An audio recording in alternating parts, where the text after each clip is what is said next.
For all, I don't think anybody's watching it, but for those that are watching as a VOD afterward, welcome And on to YouTube. and on YouTube. I'm gonna assume I actually had my parents buy a brand new router. So I assume now I have no problems with streams and it won't go down and we're good. So I'm gonna take a chance and not actually record the video. I'm just gonna broadcast it, Nice, um, nice.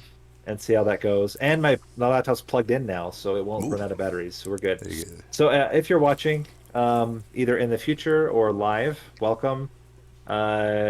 We are myself, Nate, Never Nathaniel, Gabriet, who doesn't have an alias that I'm aware of other than Gabriet, and Nightangel, who is also sometimes. What are you on Discord? No, wait, it's on What? YouTube. You're different. On YouTube, you're Let's Play Analysis, right? Yeah, on YouTube I'm not Let's Play analysis, and on I think everywhere else I'm Nightangel. Uh, Yeah, uh, yeah. uh, Guo Bob on Reddit. uh. Oh yeah. Bob is my RL name. All right, then introduction. So we are going to do another tier list. This time, so if you watched last time, we did the champion path tier list. This time it's the Hellhorned card tier list. And And we're doing both units and spells, right? So it's not just yeah, both. That I guess that's why I have this here. I guess that this only applies to units. You wouldn't okay. really want spells, I but don't know. it, Inferno's a thing. Transcendent. Transcendent. Yeah. All right. So let's start. Are we doing in alphabetical order? Is that the plan? Or are they just in a random uh, order? yeah, there's alphabet. It's a yeah, the Turtles website. It automatically orders it in alphabetical order. So Okay. yeah, And as far as the Sounds banner good. units go, are we factoring in their infusion value or their essence value, I should say, or are we just saying it as a unit? I would do a separate thing on essences, Yeah, and I would focus just primarily on the unit the, itself. the right. card. Yeah, and I guess we hope to do all the clans in the future. For hopefully. Cool. So That would be where do we fun. start? We start with Alloy. uh, Alloy of the Ancient. Alloy of the Ancients. Um, I feel it's solid. It's not insane. It's one of those cards. It's like, oh, I could use it. I feel like where you're hovering it is like pretty much how I feel about it. I guess this is good in the deck. uh, Yeah, it'll protect anything. Frontliner, backliner, has the armor synergies. With Wormkin, it can be pretty insane if you're getting it returned. But often I feel there are better choices at the rare tier. There's a lot of good rares in Hellhorn. So I find myself not picking it that much. It looks like I've picked it 9 times since July, and it's done well. I haven't lost with it, but it's pretty far down the list of pick rate, I should say. So, yeah, I feel solid, but not amazing. Hard to say it's yeah. I bad. think it has some specific use cases. I think the primary one for me is like low health units that just need some minor protection in the back. So things like Tethys, it's really good with Tethys Hmm. because you can just play it on Tethys and then he survives a little bit better. Um, it's really good with fragile units. So if Yeah, you end up putting um, yeah, fragile either an essence or I guess the, or yeah, the tome. exactly. yeah, the Tome tone. onto a unit.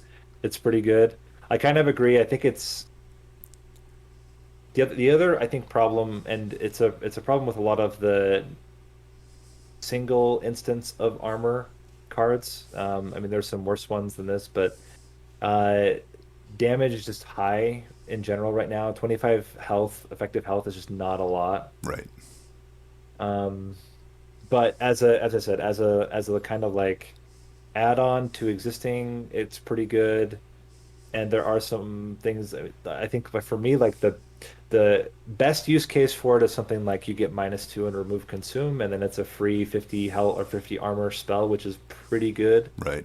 But that's very specific and that's a huge investment, 10 shards or 15 shards plus 110 coins or Yeah. 100 it's 105, I think, for consumer Yeah. removal. Uh, Average probably. I think it's between 90 to 120, or is it 90? It's either Depending 90, on maybe 95 to 120. Yeah. 90, yeah, 95 to 120. Yeah. so I but I can't think about that. I think it's not going to win you the game. Yeah. It's not going to save a losing run, but it's a decent card to put in. And the fact that it consumes is pretty good as well. Mhm. Um, in some cases, as you said, like in the case of it's a really good card to get back with Wormkin. Yeah. Yeah, actually like having consume, it's much just better than not having consume, I think. Just because it's like for it to shuffle into the deck, into the discard pile, and then you to draw it again, it takes most of the time it would just take too many turns, and then uh, by that time you might have already scaled your health up enough that you don't really need the extra 25 armor here. And but on the good side, the fact that it is armor has its I guess benefits, and but also like since it's not health, you can't heal. But that's uh, besides the point. And Probably the yeah, one other major use case I would say is it is one of the best cards with Apex Imp. It's a massive amount of rage at once. So instant, even just like with no artifacts, it's 50 damage extra onto your imp, which is pretty big. yeah. I think yeah, it's then not really much to talk about. I think it's good where it's at. Yeah. Yeah, it's like one of those cards that you would just pick up because it's good by itself, and you don't like if you're go up against like the other more niche rare cards like the One Horse Tome that like you might not think you have the capability of protecting, then just pick this up, I guess. Alpha Fiend. I don't love Alpha Fiend as a unit. I think that if we were evaluating essences, it would bump up, but as a unit, I tend to think maybe they only work in niche combos. It's like if you're desperate for scaling, it can be a form of scaling, but the at 3 pip, 2 ember, pretty low stats, it's like you have to find multi-strike pretty much. And even then, it Yeah, I can think be it's too just long, right? Oh, go ahead, Nightangel. yeah, it's just and the fact that it doesn't have armor or health scaling, it's also you need to find armor or health scaling for it, just to protect it, Yeah, and it's and you need multi strike on it, at least one multi strike, right. just for it to scale fast enough. Yeah, Yeah, it's just slow. It's slow. And it's the other problem with it in general is its scaling isn't guaranteed because one, it can die, and two, if you don't frontline with it, your other units might just kill the units, and then it doesn't scale. Like it only, it's. I will say though, where it is quite good is very early game. It will dominate most relentless combats, which is quite good, right. but it doesn't hold up when you're talking about Seraph and Divinity. Yeah, It just doesn't scale as fast as you need it to. yeah, I mean, for me, like even one multi-strike is not enough. I think you need right. at least two multi-strike, or you need heavy damage scaling support Right. in order for it to work.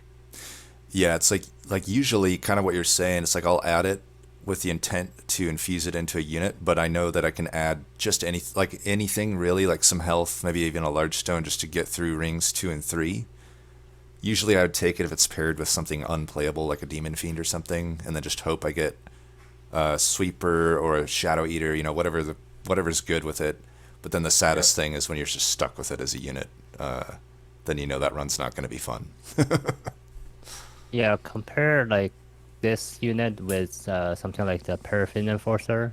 The Paraffin Enforcer, like they both have the both increases the unit's attack Yeah, by this is 5. The Paraffin Enforcer is 6 technically 6, to the whole floor and too. but the Paraffin Enforcer buffs every single burnout unit on that floor, and Yep, it is also a 2 space unit. right, This is a 3 space unit, and and a it one costs cost. 2 to play. The Paraffin Pusher is 1 cost, so I mean, it's just it's not 100% comparable because rage does go away when you die, and you're talking about burnout units where yeah, burnout units have a kind of lifespan. But I feel like the barriers to make Paraffin Enforcer are quite low. You have some Right. decent burnout extension, and Yeah. then you're fine. Where Alpha Fiend, and I don't know what needs to be better. Like I would even say you could change this to strike +5 to all demons, Mm. and it would still be it'd be Yeah. better, Yeah. it'd be good, but it wouldn't be overpowered. Yeah. Yeah. I agree with yeah, that. or maybe just even like to all units on the floor. That I think might get out of hand. I because then what the nice thing about having a demon tag Oh, for it is that you would eliminate sweep units. I think pairing it with sweep oh, okay. units gets a little bit crazy because then all you do is get quick and multi-strike, and all of a sudden your sweep units are, gaining 10 damage per turn. But Yeah. I think if it was demons, I think it would be good. Plus, I mean, I've been a proponent for this for a long time. I think tags need to be more used than they are. Right. And then imagine, like how fun would it be to do that with Hive Mind, right? So then everything's a demon, so everything gets plus. So anyway, but I, as it is, Yeah. I kind of agree. It's even like to say it works in niche combos. It's hard to say like where would it be better than a replacement unit as a st I I don't know. think the niche I would say is that you didn't find any rage, which is rare, but Yeah. it can happen. And at that point, you just might not have any offensive scaling elsewise. Yeah, and And also like sometimes for sketches, if you pick up sketches of salvation in the first as your first artifact, and then you don't find the demon fiends, or you don't find the consumer, what's the Consumer. consumer crown. Here it is. Yeah. the two poorest The, designed units in the game. yeah, yeah. This guy is like the next largest unit beside those. Yeah. Yeah.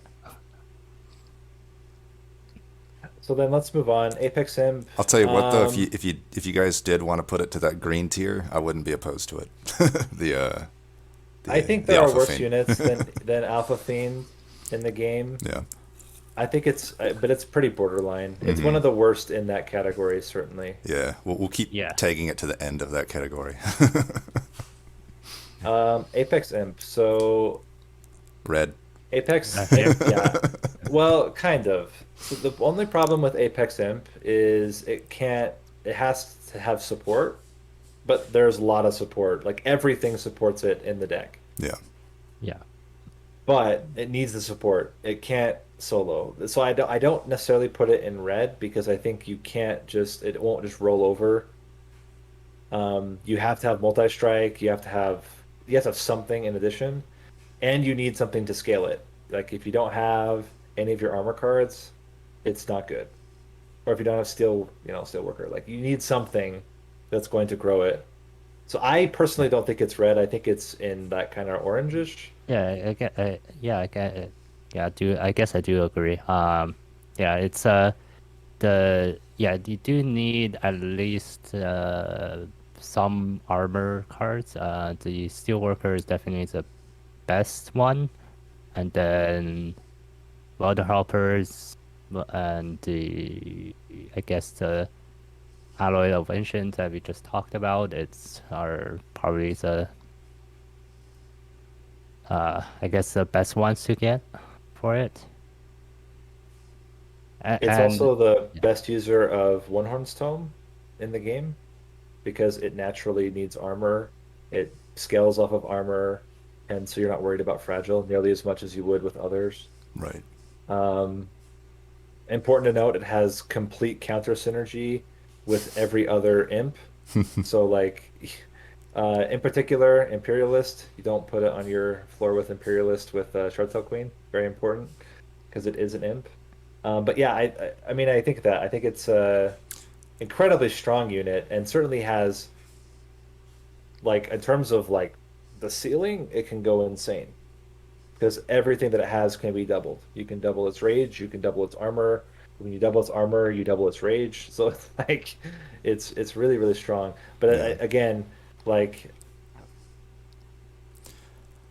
it's See, still not for me. Like you don't just auto pick it every single time because you need to have support, and if you don't, it's not a very good unit. Its base stats are not good enough to justify it without any support, yeah, it's in tough. my opinion. It's tough because like it's since it's a rare unit, it's like you only get so much instances of playing it, and like I feel like it's always just kind of worked out for me. So it's tough because it's like in my mind I'm like theoretically there should come a situation where I just can't make this work, but it like I just never found it yet. yeah, it's very rare to not get any armor. I think also there's the also if you're playing Stygian, uh, with Stygian Armor like at incant. all, like there is the +2 armor the incan +2 armor in the shops that you can get that can also work. So I think there are a lot of armor choices in the game to make this work, but I know what you're saying that it's just sometimes if you're very unlucky, then you do get uh, one of those runs that you just don't get any armor and then you're sad. Right, right.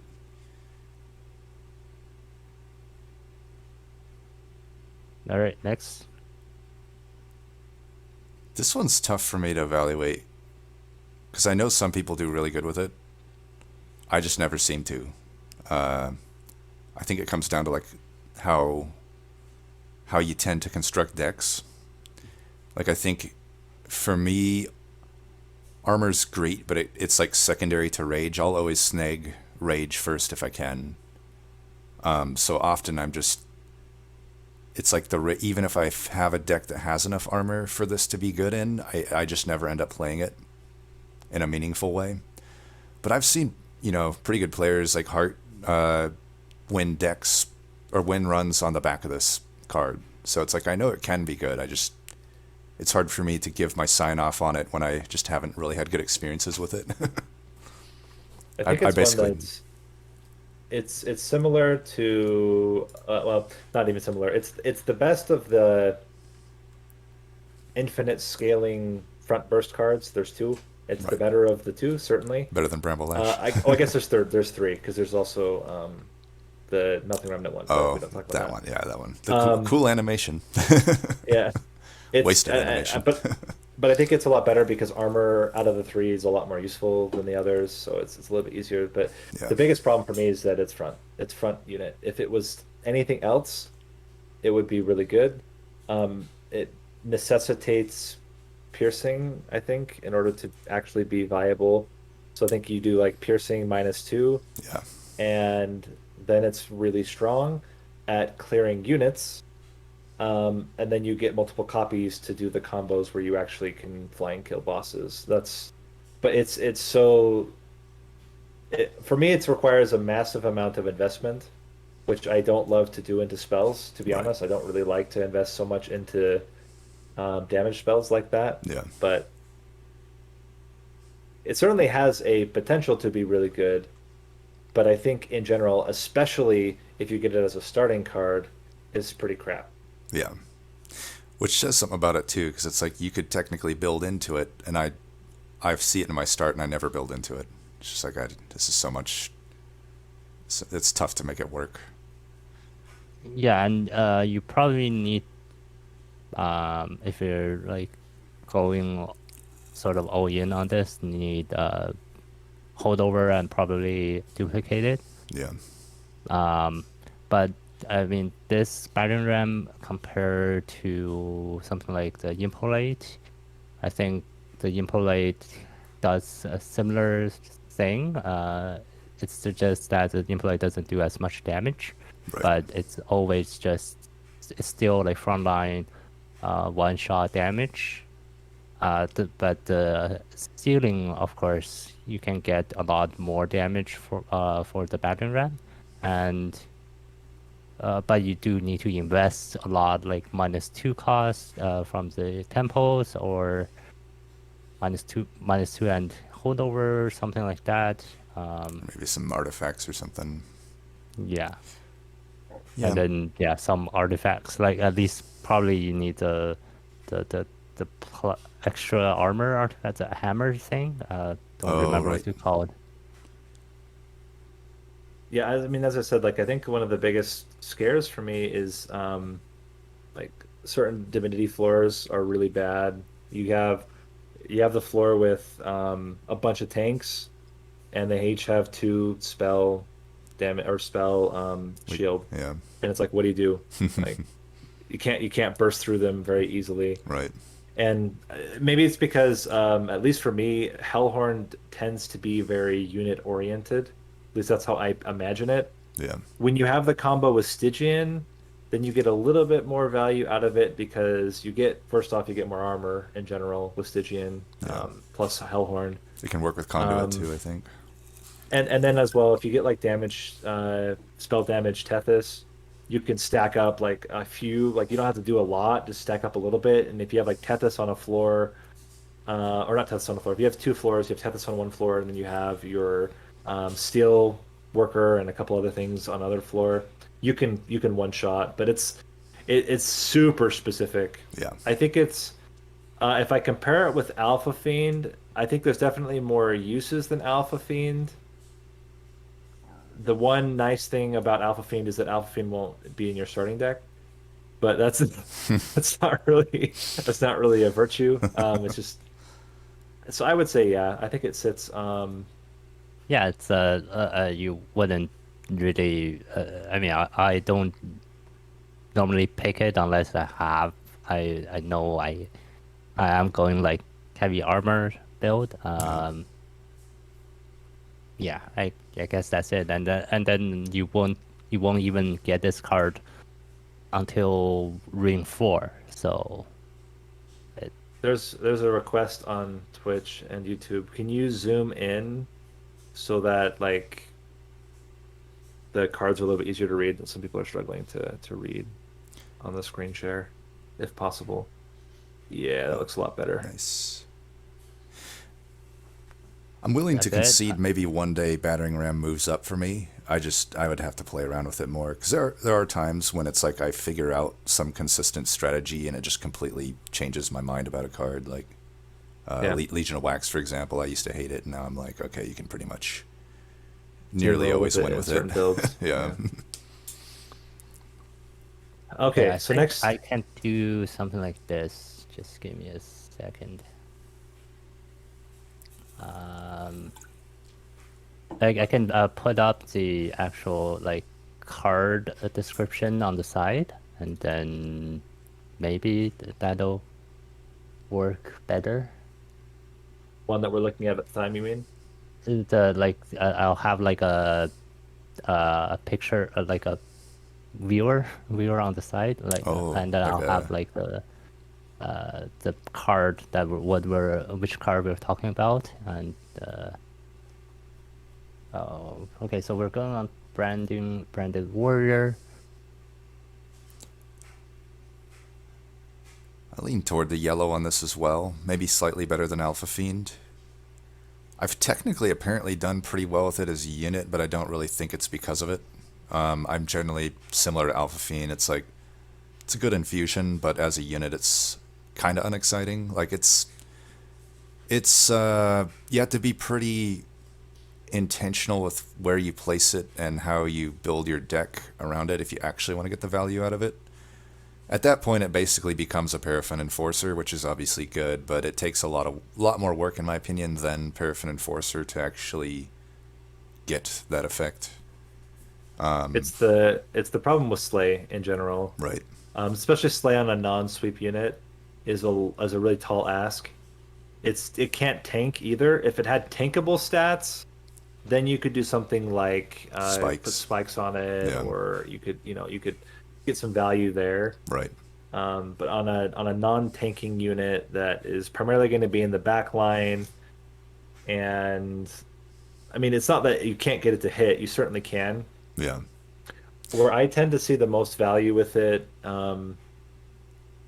is as a backliner with quick, and the issue currently used to be that you weren't always going to see a lot of tanks, but the Divinity fight, there's a lot of tanks, Yeah. and that becomes a little bit problematic. Um, but it's not. It's like against Seraph and against most other floors, if you get quick on it and it's in the back, it's actually really strong. It's really just that Divinity fight that I find it struggles a lot. Yeah. The other major struggle too is like you think about the first wave of Divinity, you have units that start with 70 health. So Sometimes damage shield too. yeah, sometimes damage shield as well. And so then you can't really play bottom floor because you're not going to get any kills with it Right. unless you somehow infused it in a way or you stop starting spells that get you enough rage or damage or whatever. And then even then, like, and then you can't play top floor because typically it doesn't have enough health. So that's the big takeaway for me. And this is the divisiveness of Divinity. That fight in particular is it completely changes how you have to build if you're going to go for Divinity. Now, if you're not going for Divinity, it's a much better unit Right. because it's a lot easier to get those kills. Most Seraphites, well, Seraphites are a little bit tough too, though, because a lot of them start with tanks, right? So you have like, mm, Okay, yeah, so man, sorry to interrupt. Can I stop the stream and then start it again? yeah, you can Go do for like it. a full screen share so you can do the, Uh, Yeah, okay, yeah, no worries. yeah. Okay.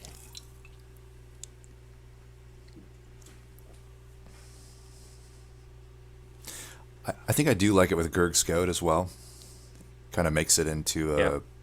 much easier to get those slays.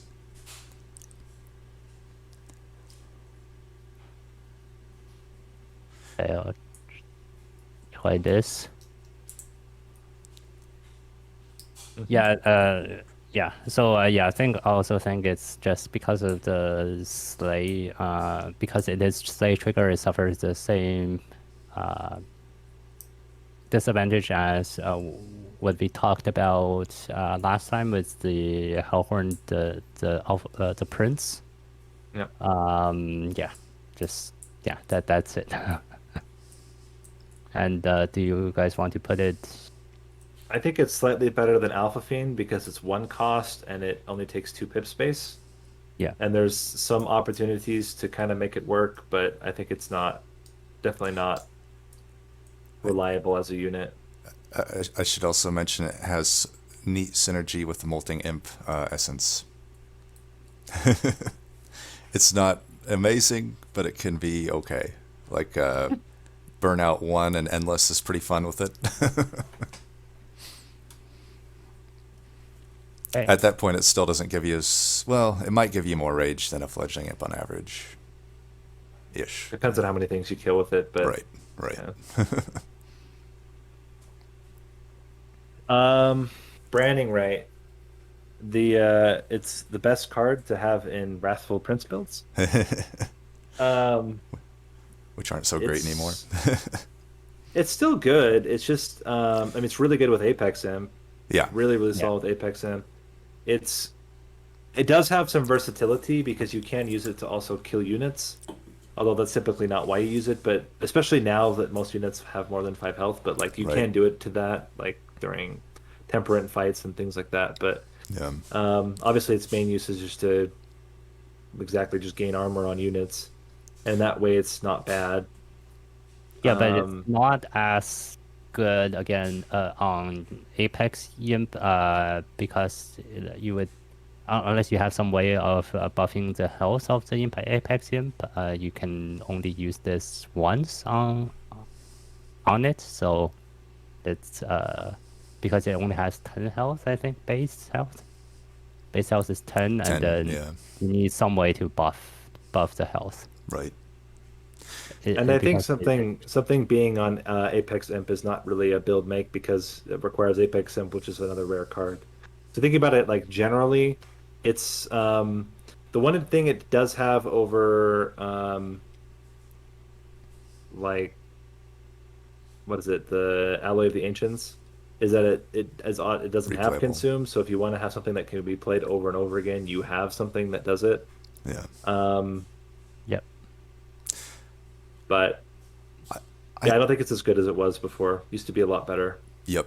Yeah, I would say it was A tier pre DLC. Now it's like B, maybe C C tier. tier. Now it's like probably B tier. It is one of those cards that at least I think needs an Ember upgrade, or it's pretty not worth it. 2 Ember, like 2 Ember for 15 armor is kind of meh. Yeah, Um, yeah, it's not definitely not worth it to play without any upgrades. But I think it's still better than Alloy of Enchants. There are particular units that it's really good with. So it's really, really good with anything that has a revenge trigger. So Cultivate, it's quite strong.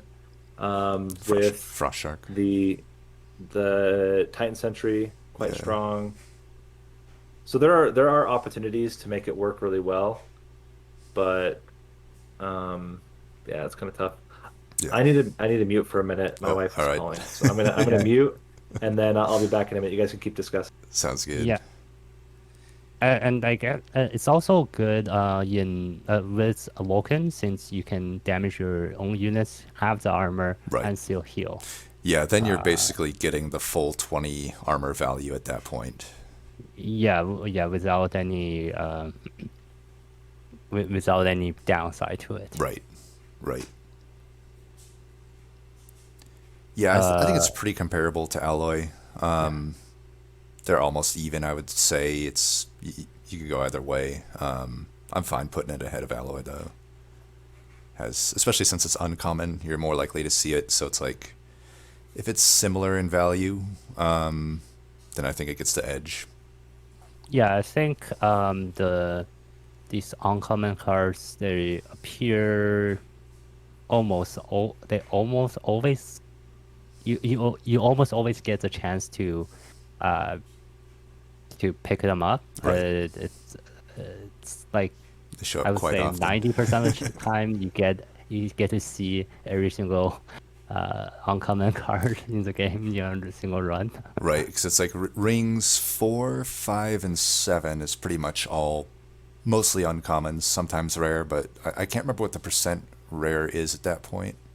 Yeah, and also you ring 1 and 2, you And get a slight chance of getting Right, uncommon right. as well. And the guaranteed in And the rare, opener too. and rare too. Yeah, yeah. Yeah, it's supposedly ring 1 and 2 is really rare to see a rare, but I see them somewhat often, so I'm getting some pretty good luck some of the times. I think it's like 1% is the rare chance in those rings. Yeah. And yeah, I think kind of like what you and Nate were saying, like before the DLC, you could kill every backliner in the game with this card branding right, other than Purifier. Regardless of trials, regardless of anything, you could just kill every backliner, and now you can't. It's like in the Divinity fight, you can't kill a single unit with this. So I think it offensively it lost basically most of its value. It's like early game it'll still kill some stuff, but even then, even like a sharded up Quill Hunter, I don't think it kills. So it's like it loses its offensive value pretty quick, which I think gave it probably one of the biggest hits in terms of value. Yeah, but I guess I mean most of the time you wouldn't really use it for offensive. But I guess the option to use it for offensive does make it better. Right. Yeah. Next, Ugh. consumer All right. of I'm back. yeah, okay. Well, we're just moving on to the next one. No, that's good. I think we said branding right where I would put it, so that's Yeah. great. Well, this one's clearly red. Red for how Yeah, angry it it's makes really me open. that its existence in the game. I just Yes. I hate it on all accounts.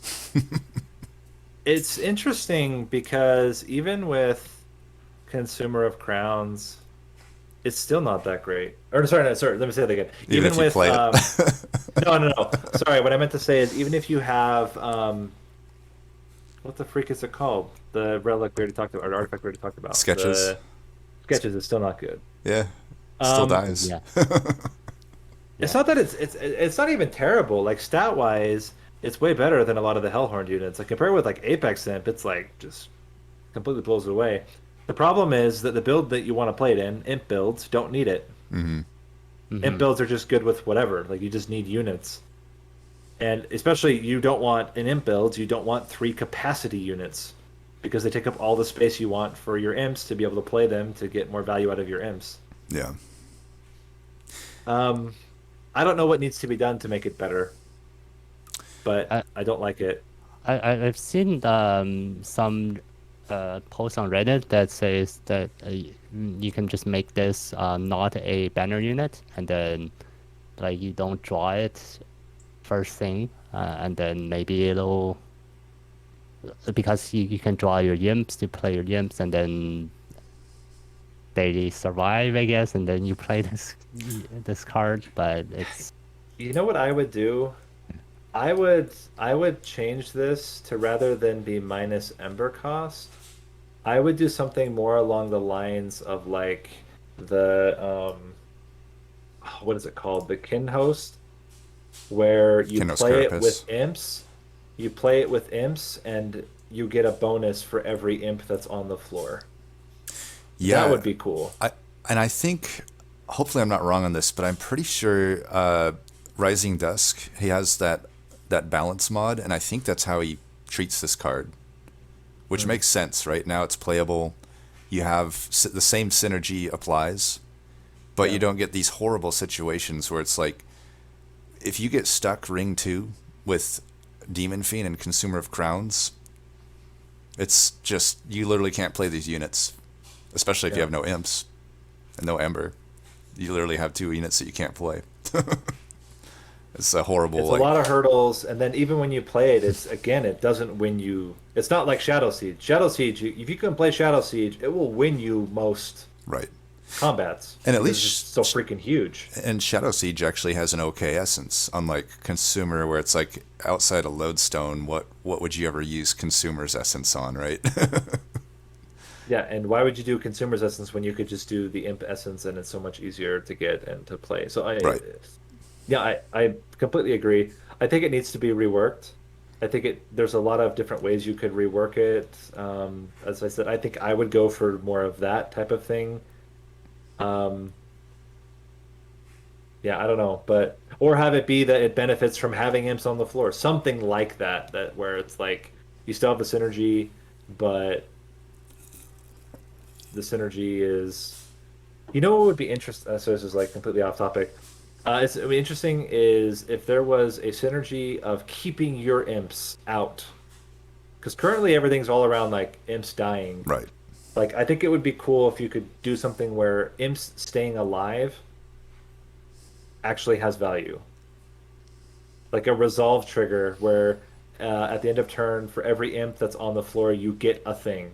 Like that would be cool, and create a brand new archetype about keeping imps alive on the floor. Yeah, I think could be interesting. for sure. Yeah, I think either Consumer or even I'd hate to say it, even Apex Imp, because I feel Apex Imp is so broken. Like when it gets, it's like if it were having specific imp synergies, uh, you'd have to figure out a way to keep these imps in play. It's a little bit more strategy than just, oh, I'm going to slap down a few things and now this unit has a million stats and I win the game, right? Yeah. Yeah, and also like right now, it's everyone's looking for endless on fledgling imp or transcend imp. It's yeah, it will be like really interesting to have like multi strike on the imps. If Yeah. like if if they are if you want them to survive, then Right. you can actually put multi strike, put like maybe large stone, Yeah. maybe quick Quick. on the imps. Like instead of it just being limited to simply endless, and you're just looking for endless on the imps, and that's it. Currently as it stands, yeah, F Yeah. tier. Yeah. All right. Dark Deal. I like Dark Deal. I think it's really strong. Yeah. I like it. Dare I say, I think I've used it less in the DLC than I did prior. It was like pretty much auto pick for me prior. I think similar to Branding Right, it lost its ability to kill enemies, Yeah. which kind of put it down, but still 0 Ember for Rage 7 is not a bad deal at all. I mean, that's pretty good value. 14 damage for 0 Ember. Sign me up. It can be double stack. It's another one where you don't have to upgrade it. Like, I really like Ritual, but you have to upgrade it, really. Dark Deal, you don't have to upgrade. But it likes upgrades. Almost every upgrade works with it. Holdover, double stack, even a spell chain. As long as you have the Plus health. 20 and Yeah. plus Yeah, 20 and and consume. also No. Oh, yeah. yeah, and also like because Hellhorn has the armor, this doesn't have piercing on it, so you can just stack the armor up, and then you just deal damage to the armor, and Yeah. 5 damage to your armor isn't a lot, and you get your 7 rage or double stack. You can even do like double stack -1, and then you still have your 0 cost, and then you have 14 rage instead of Yeah. 7. Yep. Yeah, I think it's really good. I think it could use. I'm not even sure what would be the way to improve it. I don't even know if it necessarily needs improvement. I feel like it's a pretty well balanced card. It doesn't feel OP, Yeah. but it also Yeah, doesn't and feel weak. Also Maybe it's that's what I rare. think. It needs to be. Yeah, yeah. Maybe it's more that it needs to be. Other things need to be maybe brought down. I think in particular, fledgling imps a little bit high Yeah. right now. Yeah, it's And that's pretty OP. probably what makes it tough is the alternatives are better in some ways. Right. But no, I think it's still really good, and I think again it has less synergy with Branding Right with a lot of the revenge units because Branding Right you're gaining sustain, and oftentimes the revenge units want sustain; they don't want raw damage. Right. But even then, it's still not terrible. Like you can put it on a you can use it to hit your Titan Sentry, you can use it to hit your Cultivate unit, and it's not terrible. You can sacrifice But I imps would say too. primarily you're using it for your backliner. Right. Sweep, it's really good. I mean, it's similar to adding rage to any unit. Yeah.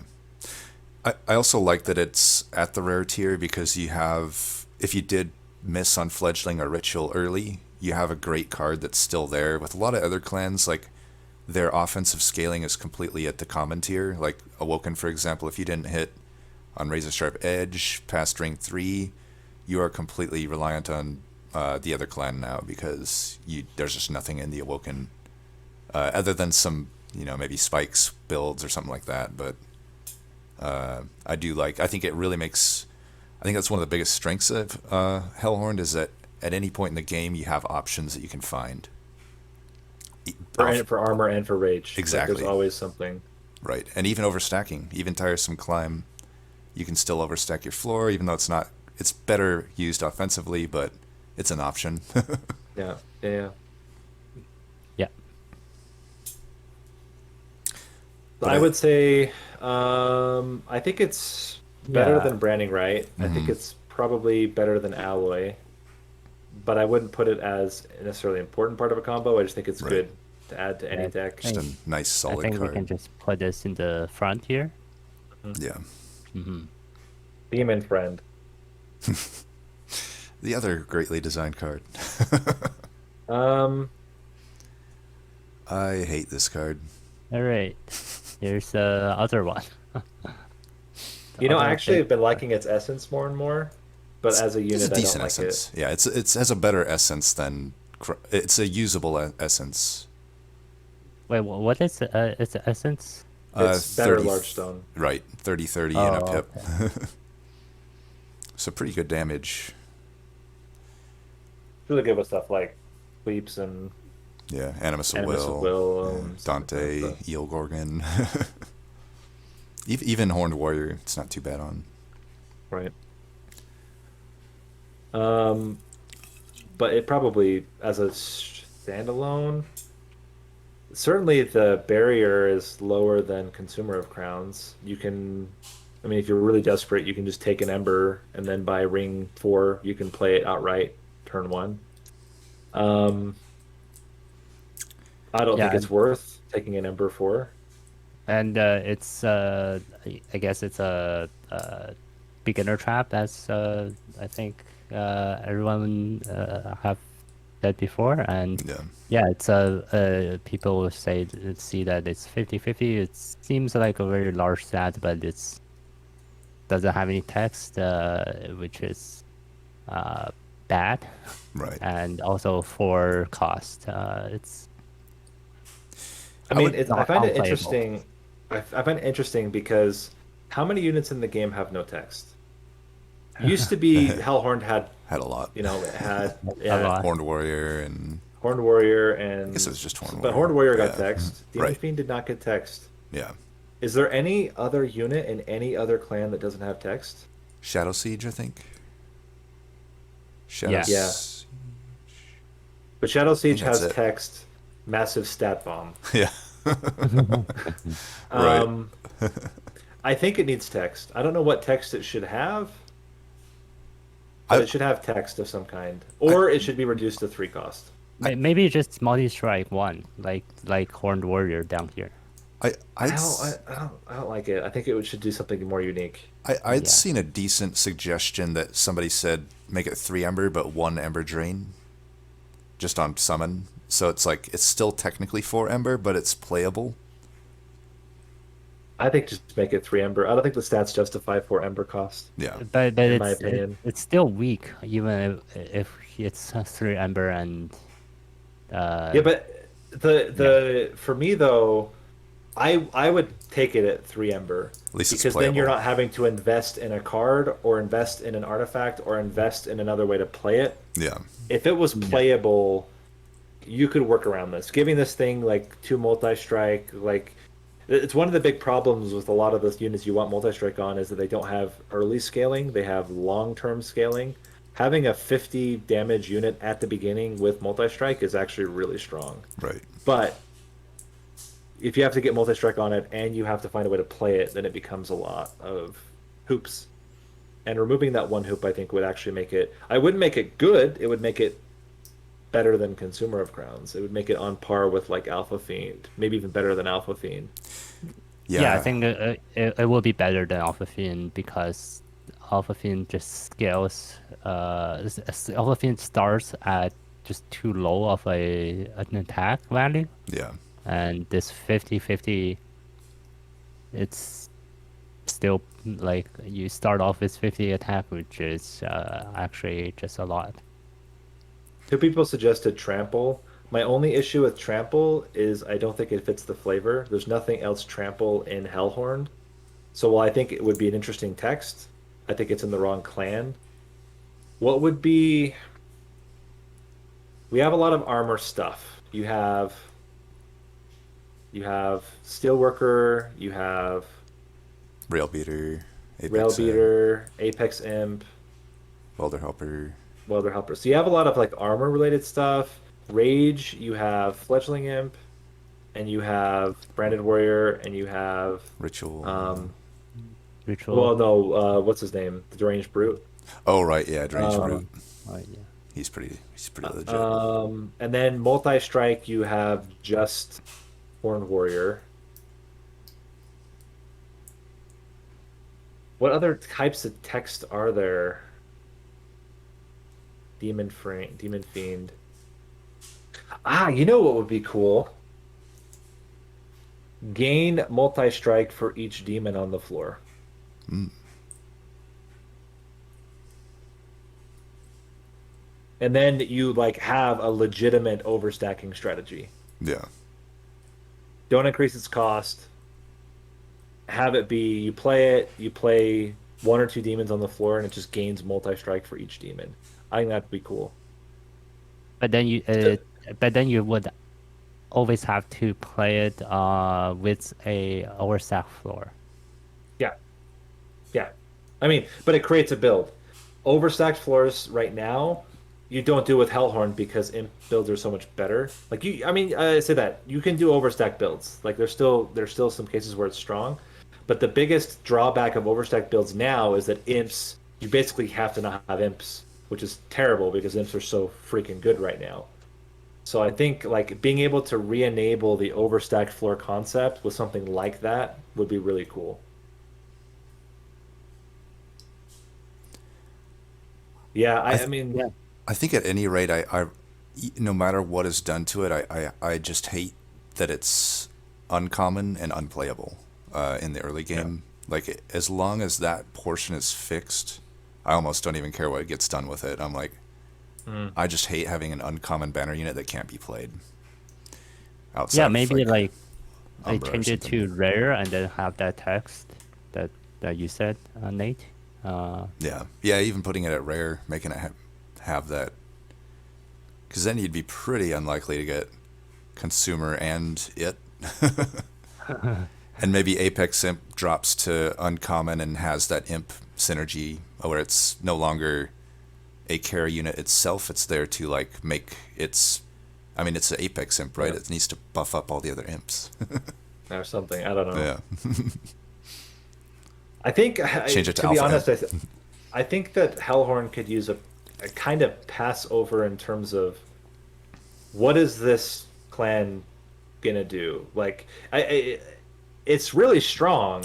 It's really strong, but it feels like it's strong in all the ways that you don't expect. Its Yeah. best units are not actually its best units. Its common and uncommon units are like insanely strong. Oh yeah. Its rare Yeah. unit, except for Apex Imp, its rare units like okay, we're gonna come up to Deranged Brute. Even Strange. Deranged Brute, I mean, I guess no, Deranged Brute's still pretty good. The Maybe we talk Durant about it Fruit now. is good. Yeah. I think it used to be the single-handed like best unit in the clan, but I don't think it is Which wasn't anymore. saying much. No, They used to no. have some It bad was banners. the good card in the clan. Right. Like Right. it's what made Wrathful Prince so good. It's what made a lot of the rage oriented stuff just so strong. Um, I would say it's slightly above average now. Oh, Yeah, Deranged yeah, Brute. since we're I would say I would almost put it in red personally. I yeah, that's what I think also. It's similar to Apex where it's like true there is theoretically times you don't find rage.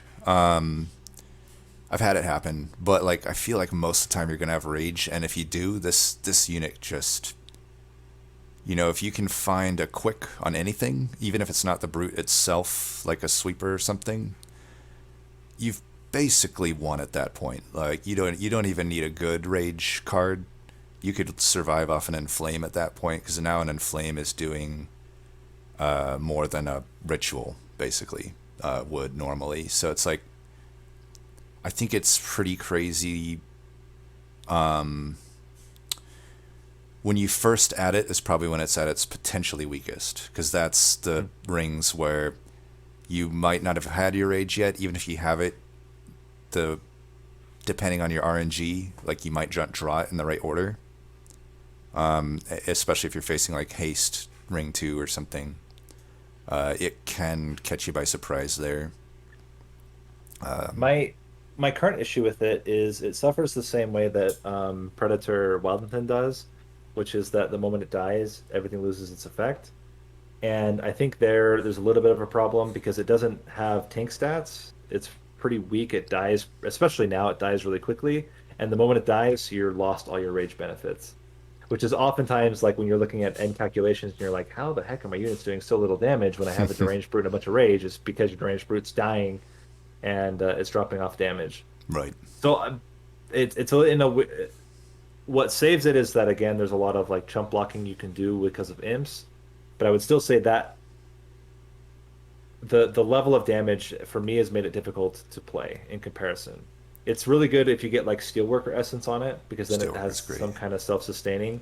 Right. Um, or if you have like I don't know some of the better artifacts like Days on Top Floor or things like that, then you can kind of run with it. Um, yeah, I, I mean, I do think it's really good. I don't think it's as consistent. I mean, what do your stats show? How often do you see it?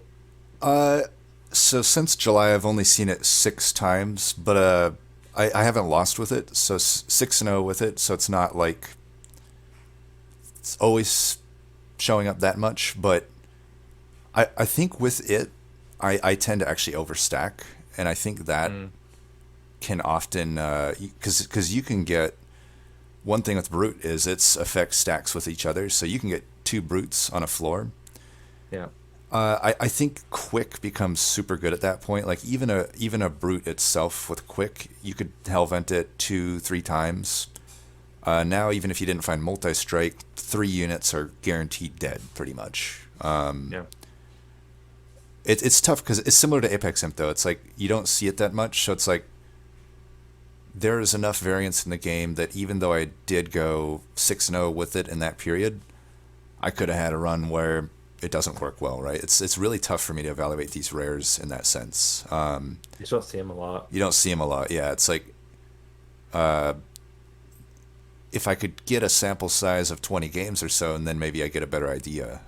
Now I because a lot of these units you have like that 1 or 2 times where you have just such a nightmare run with it that it lowers your value of the card, right? Hmm. Like that happened to me with how was that recently? I think Alloy. Like I was pretty high on Alloy, and I've had a few bad runs with Alloy, and I'm like, man, I don't know if Alloy's that good anymore. But yeah, Yeah, it's tough. yeah. I think This is. Go ahead. because it's because you can stack two of them on the same floor, and still play your fledgling imp and your still play your imps in front as trump blockers. Um, I think it's worth it, in my opinion, to put it up on the red.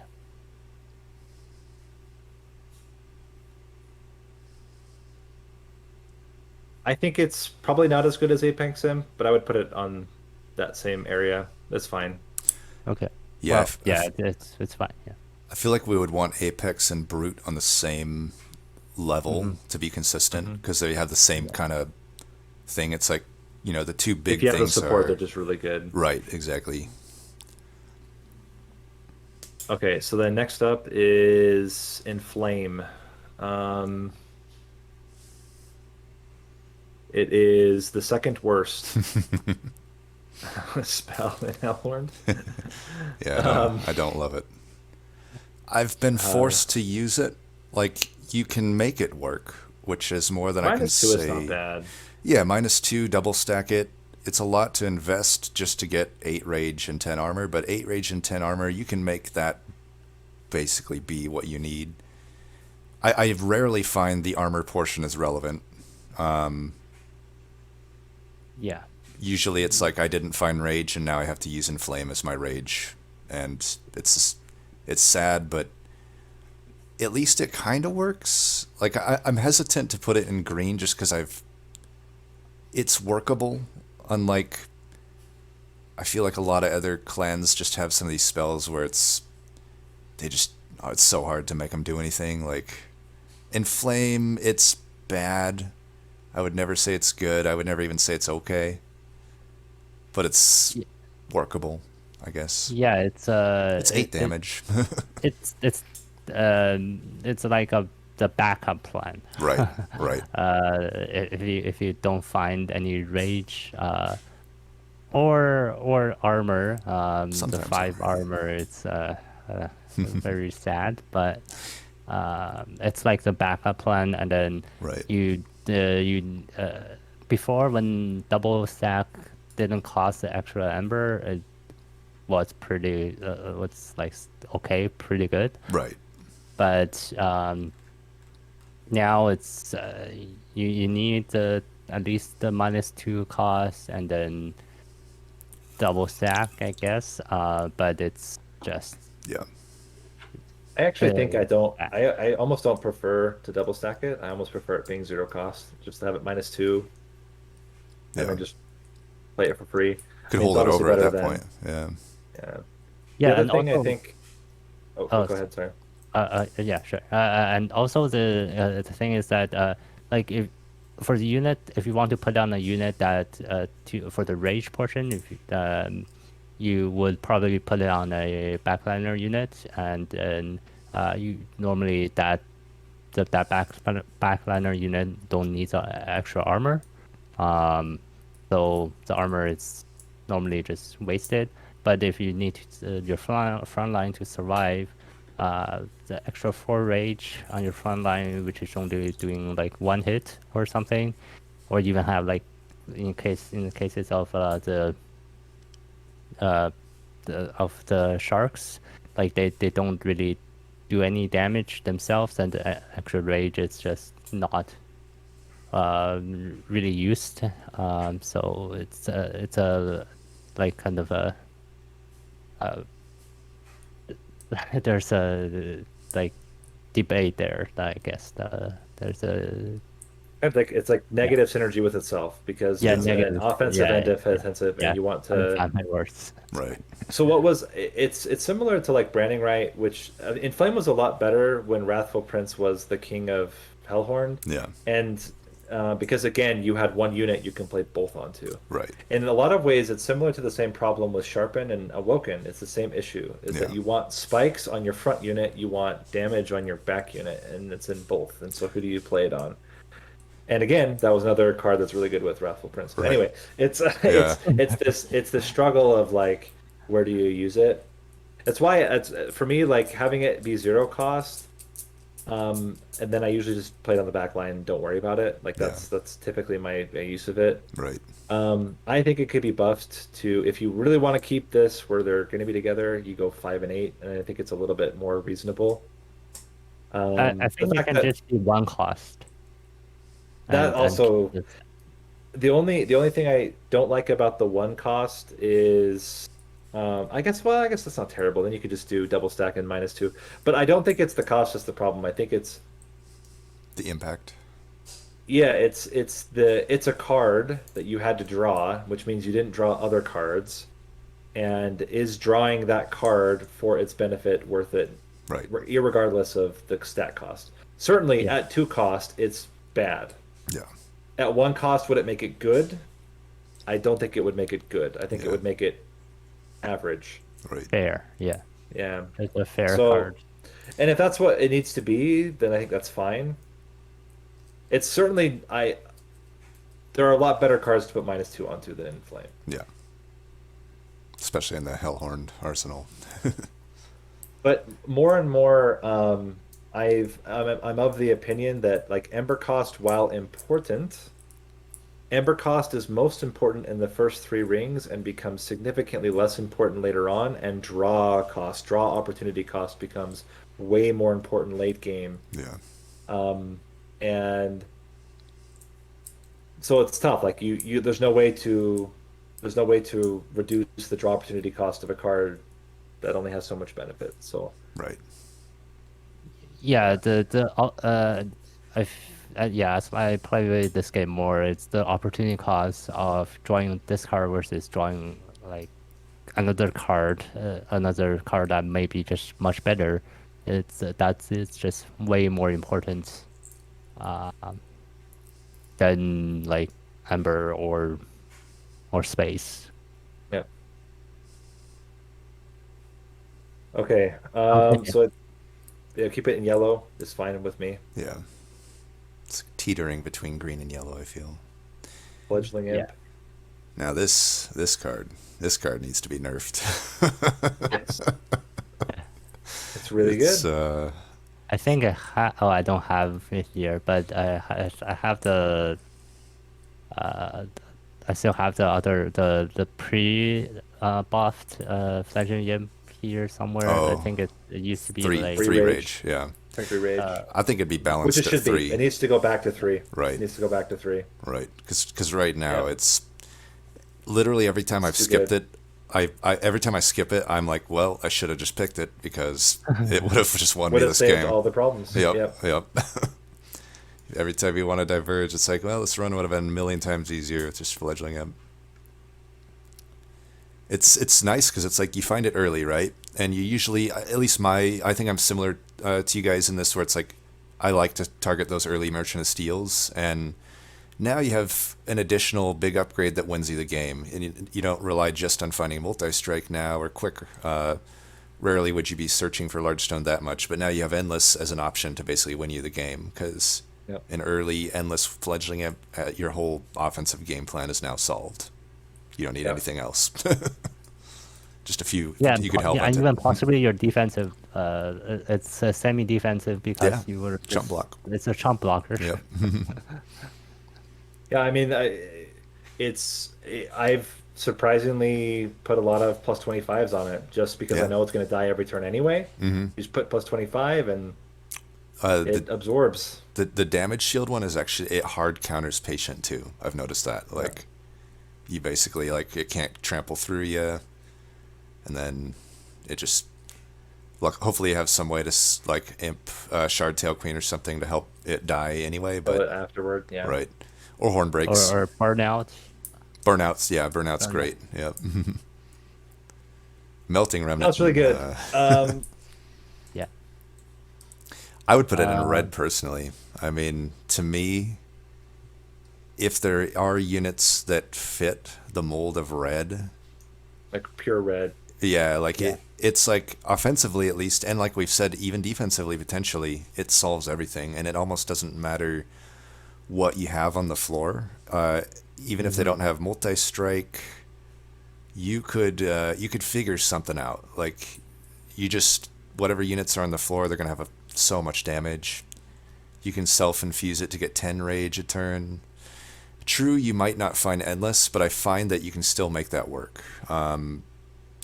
Obviously, melting has no problem with that, but even outside of melting, you can still hellvent it, hit every hellvent, and if it's self-infused, that's going to be, you're guaranteed at least 3 hellvents. That's going to be 30 rage to your entire floor. Like that's a lot of rage, and if it's your only source of rage, I don't know, like. Generally, you're going to find something else too. Like we said, there's Dark Deal, there's Inflame, there's other things that you can add.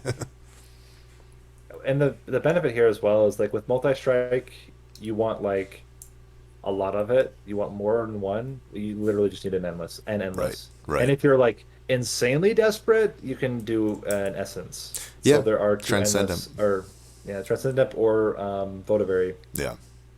So Or even just if I found a Transcendent and I had a few Fledgling Imps, I'd be tempted just not even to put it on Endless still. Because then I can basically, like we said, it's like the game is so like fast where it's like I would just want to put them down, and then even if I don't draw it in the right order, second cycle through the deck, I just play the Transcendent and then get 60 rage or whatever, or 30 rage or whatever. And at that point I have 60 rage on the whole floor, which is generally enough to beat the game. It's 120 damage per unit. it's also the if you open a box, that's typically what you want out of the box. Yep. Yep. So I don't know. I think it needs to be toned down. I think it's still really good. Yeah. I think it needs like I would if you look at like rage across the board, fledgling amp can go down to 3, and it's still incredibly strong. You're Yep. still oftentimes getting anywhere from 9 to 15 rage. Yeah.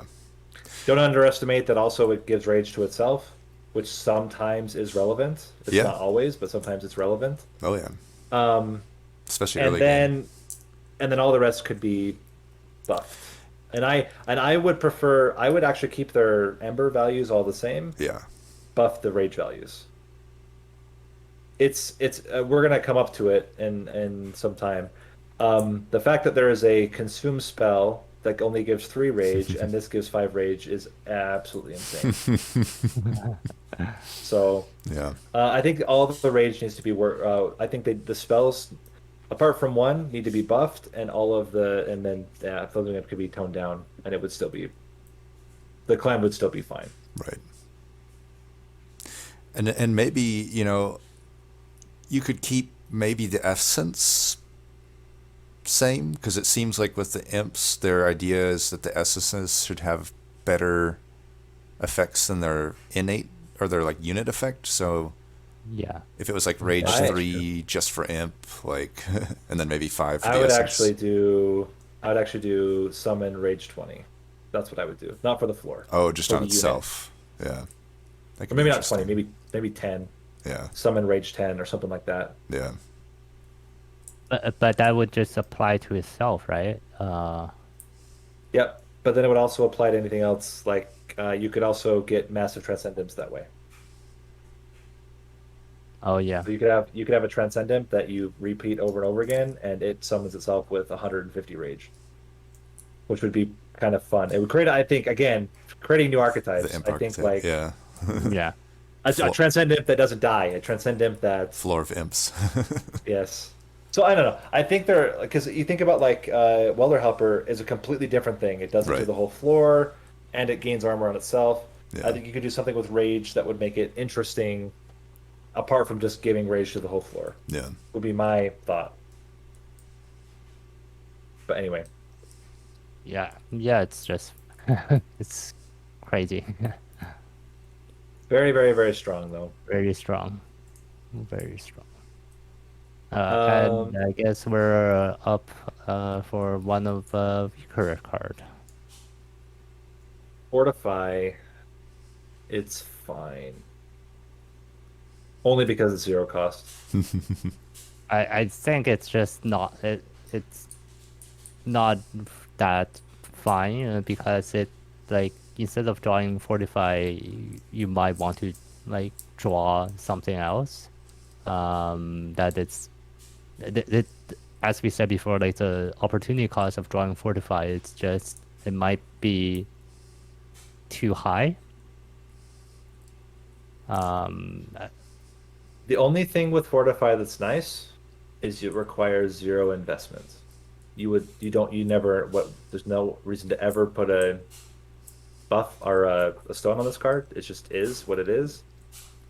And where it's actually okay is in incant and in if it's infused.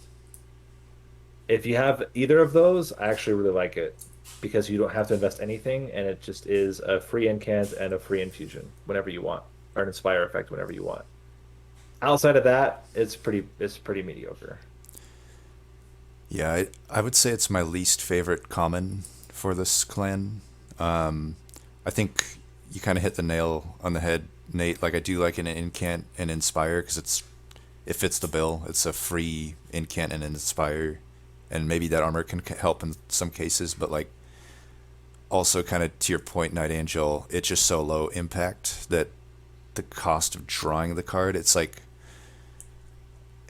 I think the fact that it's so low impact and the fact that it's only defense that it provides is tough because I've generally thought in the DLC specifically that offense is just so much more useful than defense.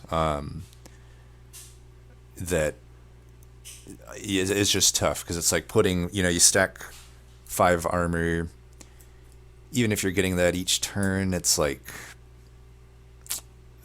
it might not do much for you. It's not going to really help clear the waves, prevent your pyre from getting hit.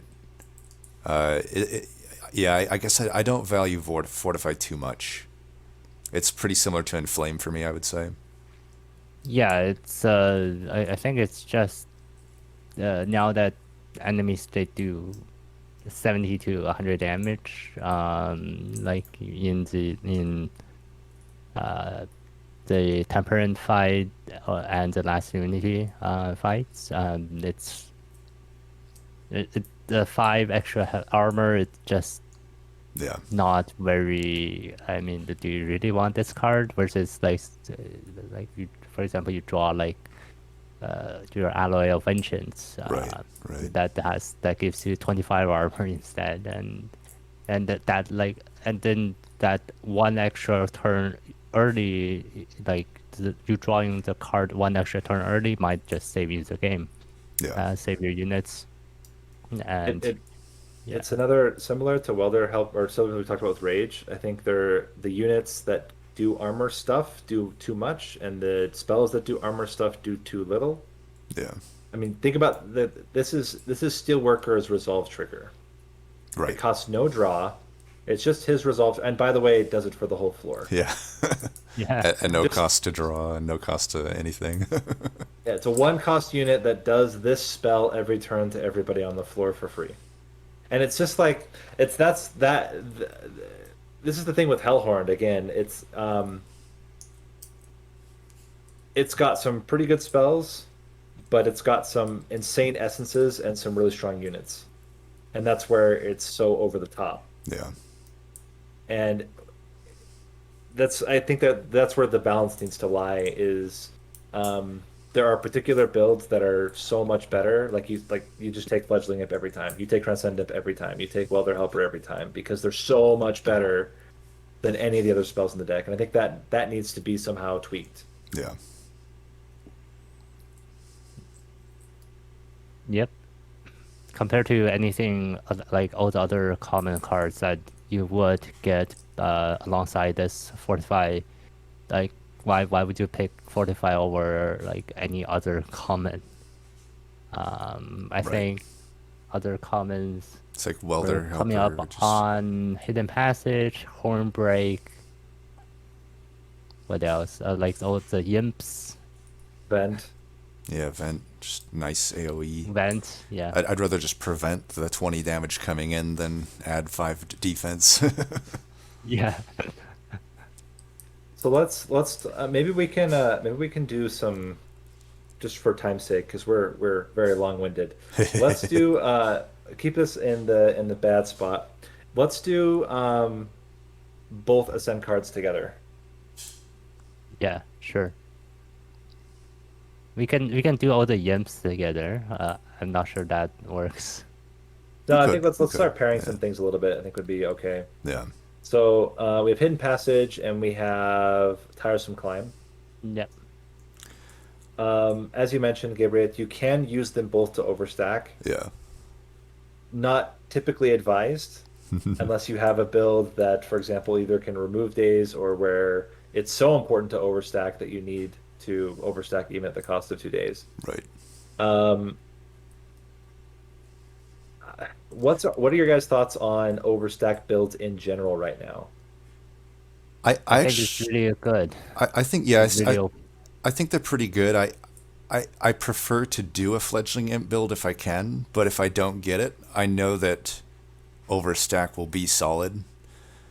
I usually regret when I see a fledgling imp and I don't lean into it and I do the overstack build instead. But all that being said, it never feels necessarily weak for me to do an overstack build. It just kind of sucks sometimes not to be having that option to slam down imps, because Welder Helper is also pretty good. So I prefer the imp build if I can, but overstack is not necessarily sad for me to see. The thing with overstack is you want to focus then on either like something like Ritual or Dark Deal for your scaling, or alternatively just like Alpha Fiend Infusion can be really good. Basically things that passively scale. Scale Apex on Imp, strike. Steelworkers, things Right. like that. Right, yeah, you overstack a few of them and it's game over. I think it's especially good with Prince builds. I think it's significantly less good with Queen builds. Yeah, So if you go, I pick Hidden Passage much less with Queen. yeah. Yeah. Yeah, and also, well, for Tarsum Climb, I would just pick this card not for overstacking, but just for the days too, and then Yeah. you can just play have holdover on it and play it every single turn. against the last divinity, and then you can play on top floor, and then you're not taking any damage. I think Yep. Tiresome Climb made one of the biggest positive jumps of any card in the DLC. It's actually insane how good this card is now. Like, It had two even, bumps. yeah, One was friends and foes. It had a huge jump because patient. It was the only oh, patient counter right, in Hellhorned. yeah, And then you're exactly right. It made the second big jump across all builds, which is divinity. right. And it's the only true divinity counter in the entire clan. And even beyond Divinity, I find for just the entire game, the sharded up game, shall we say, it's just insanely good. I mean, on the note of offense is better than defense, also just making the enemy not attack is better than defense. Some of those bosses, this is a godsend against, especially if you've double stacked it. Like stealth boss, you can burn out 4 stacks of stealth, or the multi-strike boss that does 7,000 damage just can't attack you anymore. Uh, Even a backline unit that for if you couldn't clear like a 30 damage Shadewing or something, just put it on up to your pyre, let the pyre kill it for free. It's just Yeah. so versatile. It does have scary time, which is that you draw it at the wrong time, and the only time you can play it is when you would just kill yourself, suicide against bosses. But I think that you don't take it for that normally, and I think that's why it was so bad in the past because it's not really good against the other seraphs Yeah, to the same degree. And it's not really that great against normal bosses. It's okay, but it's a real timing thing. Like you yeah, have to hit it at the right time, or it's bad, or just a dead draw. Um, but I think it's definitely yeah against the two huge Hellhorned killers. I mean, Divinity or not Divinity. Seraph the Patient kills Hellhorn builds without some type of daze or prevention because armor does nothing. It just gets shredded, and your guys are going to get trampled. So I think in that respect, it's become almost auto pick, which is crazy to think. yeah. I, That I this has become so good. I would say it's auto pick. Yeah, So I definitely. think Well, it's yeah, either you have this or you go going imp builds. Imp builds don't yeah, really worry about patient. that's also true. So but I would put it in like orange, like dark orange. Yeah, With just general overstack builds, I no, no, it is good. Hidden passages is good. The it's a card. No, it's because it's not just used for overstacking. It's for like you can ascend enemies as well, and then uh, if you have artifacts like the days are Drop gauge. artifact either on your pyre or on the top floor, like it just you can just kill some of the backlines, and sometimes you can just tank the damage from the backlines, like uh, the conduit that gives spikes, the the guy that gives multi strike. You can just ascend them, and then they just to get some damage out off your units, and so it's pretty versatile. Yeah, if I were to change it, I would really like it to be zero cost consume. I think it would be significantly better, personally. I think the times when you want to ascend like 2 units and then just never see it again is a yeah. lot more common than that you want to see it show up over and over and over and over again. It's the one thing I don't like about Hidden Passage is it's another timing thing. If it's at the back of your deck, it can be really awkward. You have to have units sitting on 2 floors for a little bit and they might die and like that part becomes a little complicated. But I think I don't know. I I think sometimes it's like what makes your deck good, and sometimes it's really just a dead draw. And occasionally you have stuff in between. Yeah, I maybe we can put it like in the front here. I still tend to think I might put important part of a combo because it really does enable a pretty The powerful overstacking. strategy. Yeah, and it's true. It can be a dead draw definitely, but I think it still can be pretty useful for displacement. Like I've had it save runs before. It's also similar. Another thing, it's similar to Tiresome Climb in that it really makes the permafrost upgrade become a high tier upgrade. Mm. That can so with the permafrost, it basically solves the issue that you're kind of discussing there, Nate, where you don't want to draw it again in a lot of builds. And at that point, it's like you get it, even if you draw it out of order, it solves that issue. But then it's also there if you do run into that tough situation where like you probably wouldn't kill a tank if you don't move the first tank up, like the shield dude or whatnot, or even just like move a sycophant off or something, or if there's some the scourge shufflers, you can get one less turn where they're shuffling scourges into your deck by just moving them up, get them to the kill floor basically. So I feel like the floor isn't too low with it, whereas the ceiling's pretty high, which seems to match, I think. Like when I look at Branding Right, Alloy, and Dark Deal, they seem like just solid bread and butters, but the ceiling isn't quite what I would say matches Hidden Passage. Yeah, that's fair. So we can put it at the back of the part of a combo, important part of a combo. Yeah, definitely wouldn't Besides, rank yeah, it. I wouldn't rank it ahead of Tiresome Climb.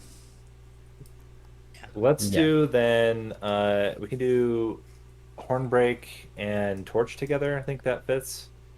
Yeah, very similar. Um I think Hornbreak also got a pretty big buff Yeah, compared to previous. definitely. Uh Targeted backline damage that pierces is just a godsend Yep, in a lot of, and not even just in Divinity Fight. It's really good against every single Seraph. yep, It can be used to clear your own units, yep. It's really which good for is that. for imps. Yep, Like it's a staple of an imp build. Where Torch now oftentimes there's so many ways to get imps to have more than one health right, somehow that I right. feel like Hornbreak is a really good enabler of imp builds. Yep, Um, One of the best cards to put plus 30 onto because it's yep, 70 piercing damage, yeah, one of the highest piercing damages you can get without right. adding piercing to a thing. And I even really like it. yeah, I agree. And even on that note, even just a simple plus 10, 25 gold at a shop, that kills every backliner in the game, period. That's 30 yeah, damage. And all but one tank, all but one armor tank. Right, the There's 100 the one health armor one. tank that has 60, and all the rest have 30 or less. So I think it's really strong. the eagle has 100, but the eagle's just Oh, that's right. You're right. You're BS. right. I hate that eagle. It's like, okay, now it's nothing kills it with Pierce. Yeah. Well, the only thing that kill it with Pierce would kill anything with Pierce, but Yes. So yeah, the, I think it's really solid. yeah, yeah, yeah. I think it's just really really good to see if it comes up in the uh as a card in the common tier, yeah, and yeah, it's yeah, you guys said like simply plus 10. Like sometimes you can even just put a plus 10 and piercing, even though the piercing it overlaps. You can still put a plus 10 piercing on it just for the magic, just for the spell damage. right, Just yeah, simply because you want it would just kill every single backline unit if you have the extra 10 damage. yeah. It's a godsend against anything that makes it so you don't have to deal with a spike channeler being relevant on his floor is a good thing. And the And blight multi-strike. generators, all the Yeah. blight generators as Oh well, yeah, die from a yeah. plus 10. Yep. So Purifiers. yeah, It so I would say I would put it at also. It's not really a part of a combo. right. It's just like a staple. Yeah, it seems similar to Dark Deal to me in terms of overall value.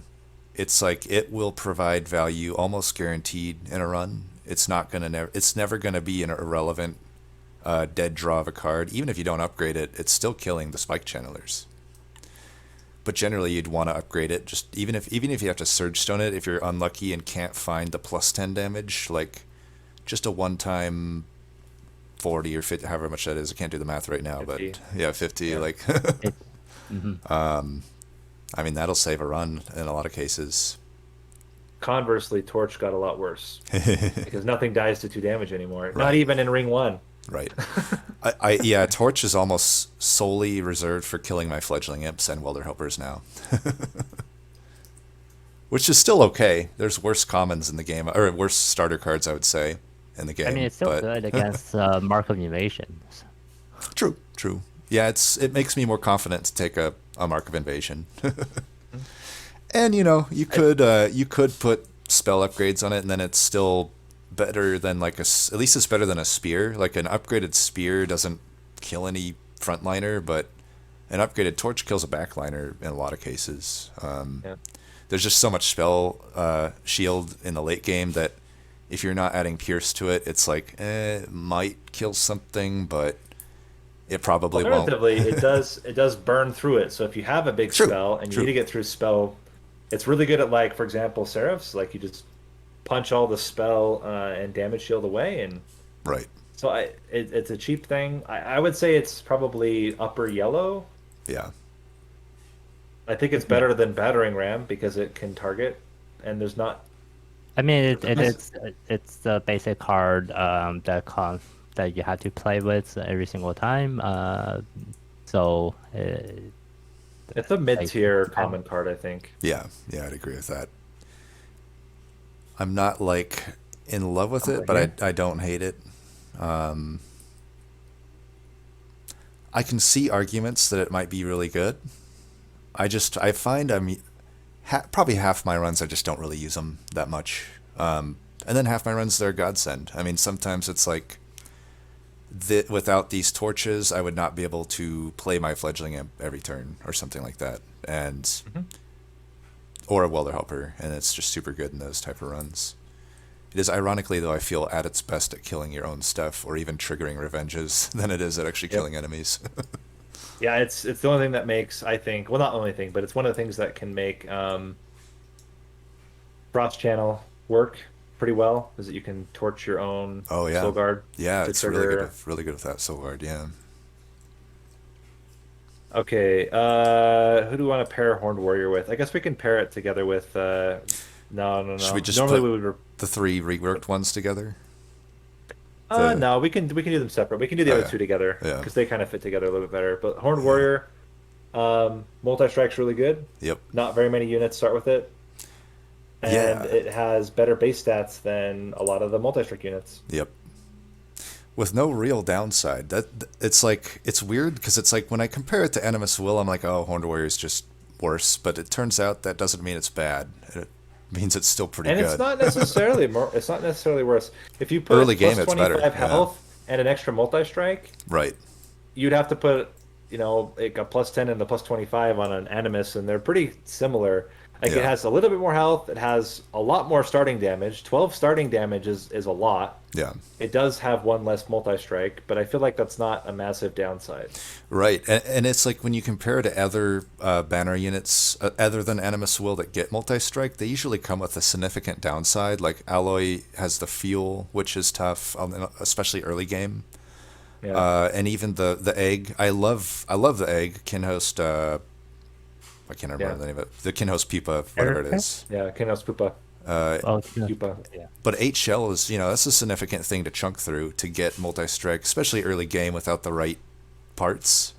But Horned Warrior just gets multi-strike. Yep. It's squishy, but a simple 25 health upgrade, like you said, can fix that issue, or just armor. And it's also one solid. you're not scared to put, because it has such low health. If you have armor, you're not scared to put One Horn's Tome on it. You're not wasting a lot of his health. Right, Which exactly. is quite good. And even its essence becomes pretty good in that regard. Like you can put it into a few specific units like Rail Beater or Apex Imp, and there's basically no downside. You just get a multi-strike. And even similar to like how fledgling imp means that endless becomes a really good upgrade. Large stone I wouldn't say is really good, but it becomes a usable upgrade on a unit like this. Whereas large stone is often just a complete miss when you see it. It's nice to have a unit where it actually benefits from large stone decently, like Yeah.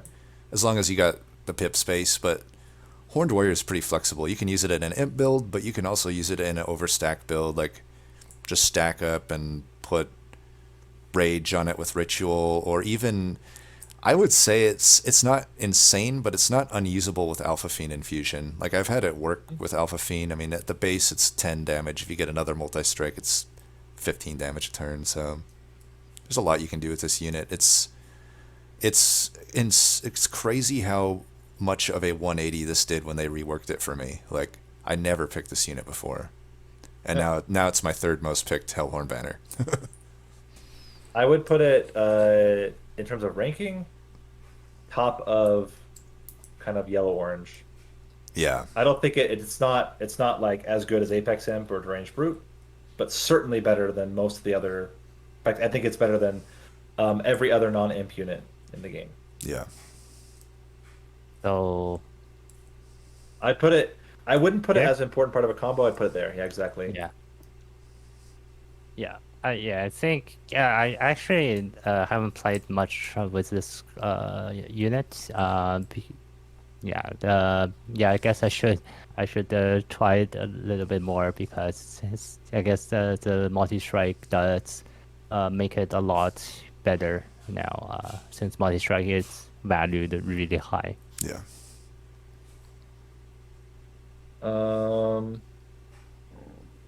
Imp in a box. Let's do all the imp stuff together. Yeah.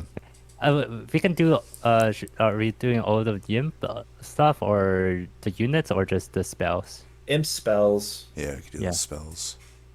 the four. Um, I th- I think Imp in a Box and Important Work definitely have an edge on the other ones in my eyes. Important Work, if you have an Endless Imp, is unbeatable, I think. I think it's... What more could you want than if you could hold over the Important Work and spell chain it and have an Endless Imp, there's just... What more do you want, right? yeah. That's a game winner almost no matter what imp you have. I mean, I guess That's true. Like, even if you were to put an impling onto an impling, Yeah. and it's doing 50 burst, like 3 or 4 times in a row is Right. not bad. Right. Yeah, I mean that's just so much value. And they nerfed Important Work. Remember, it used to give more. Yep, used to Imagine get +2. it's always been kind of busted, but I think it's even more busted now because the imp builds are more busted now. Like Yes. Fledgling Imp, Transcend Imp, even a Welder Helper. Yeah, crazy to think pre-nerf and pre-nerf of Transcendent together. Yeah. You were gaining Ember every time you played it, which was insane. Yep. No, I think it's good. I think it's not you only need it and you win, but it's definitely an important part of a combo. I Yeah. would put it. Right. Yeah. If you have the combo, it'll win it. But obviously, it's skippable. Like, because if you don't have an imp build, why would you want it, right? I would almost say I wouldn't even use it outside of Endless Imp or Imp Sickle. I mean, I might, but I think it significantly loses its value at that point because at a certain One of point the you're best- dry of imps. One of the best parts is that it's rare, so Yeah. you will only ever take it if you need it. So it's great. Uncommon, actually. Is it Okay. uncommon? I thought it was rare. Yeah. It's uncommon. Important Work is uncommon. Which one of them is rare? Impelate. Imp in a box is uncommon. Oh, it Yeah. is. Okay, Yeah. I got that mixed up. So yeah, I mean, I guess that's true because I've seen it as a starter card. Duh. Yeah, I've seen it as a starter card. It's not great as a starter card unless you specifically have imps. Queen's and then Imps things, yeah. Because it could just be a dead card. You can Right, have right. Hellhorn Prince, no imps, and you just have a dead, which is not great. But Right. Yeah, I mean, I with would say- the queen, it's always good. Right. But I guess you probably need a gym parade at least for. Yeah, Imp Parade do makes something. it pretty nice, yeah. Mhm. it needs to be like I would say 90% of the time it needs to be playable. It's always Yeah. terrible when you get it early as well, even in imp builds. Like if you get it Right. before you have the endless imp, it kind of gets a little awkward. But Right. Right. um, imp in a box, I really like it. I Yeah. really, really like imp in a box. Yep. I think it's good in any deck. Like it's very rare that an imp in a box is just not valuable at all. Yeah, the only time I'll consider skipping is if I'm hardcore just into an overstack build. At that point, it's like it would still be takeable, honestly, then. But it's like usually I have a better option at that point. But if I have any pip space available, if I have any imp build going, it is a top tier card for sure. Like, and not only that, if you have like a transcendent, it really opens up what can happen. Like I'll often remove the consume on it, or try to purposely return it with like a impish scholar or something, because Mhm. now you start getting the opportunity to get Pyro Chomper, and that will enable your Transcendent to be so easy to play. Yep. Yeah, so good. And then, like you said, you're usually just wanting a Fledgling Imp. Like, I've missed on Fledgling Imp before and just consume, removed Infinite Box, Hellvented it, and that was enough. Like, eventually I can get my scaling from Eventually you'll it. get one. Yeah. Yeah. Yeah, it's just that gives you two imps, and then because all of the imps can be just played with uh, minor benefits, like and two imps can have like synergies with each other, and then also you can have a chance of getting the imp scholar Yeah. to bring it back again, and that it's like the cherry on top. And I have a conspiracy theory about this. They nerfed it at one point to put the Impish Scholar and Transcendent chance down. I feel like they shadow unnerfed that. I They might feel like have. I see them a lot more often than I was for a period there, because it was Mm. like I had one run where it was like I had a ridiculous Imp in a Box build where I'd play like at least 3 or 4 a turn, and I couldn't Yeah. find Transcendent at all. But Mm. now it's like I feel like I see it almost every time I have Imp in a Box in a run. I'll see it at least once or twice. It's like, I don't know. That's just maybe me being paranoid though.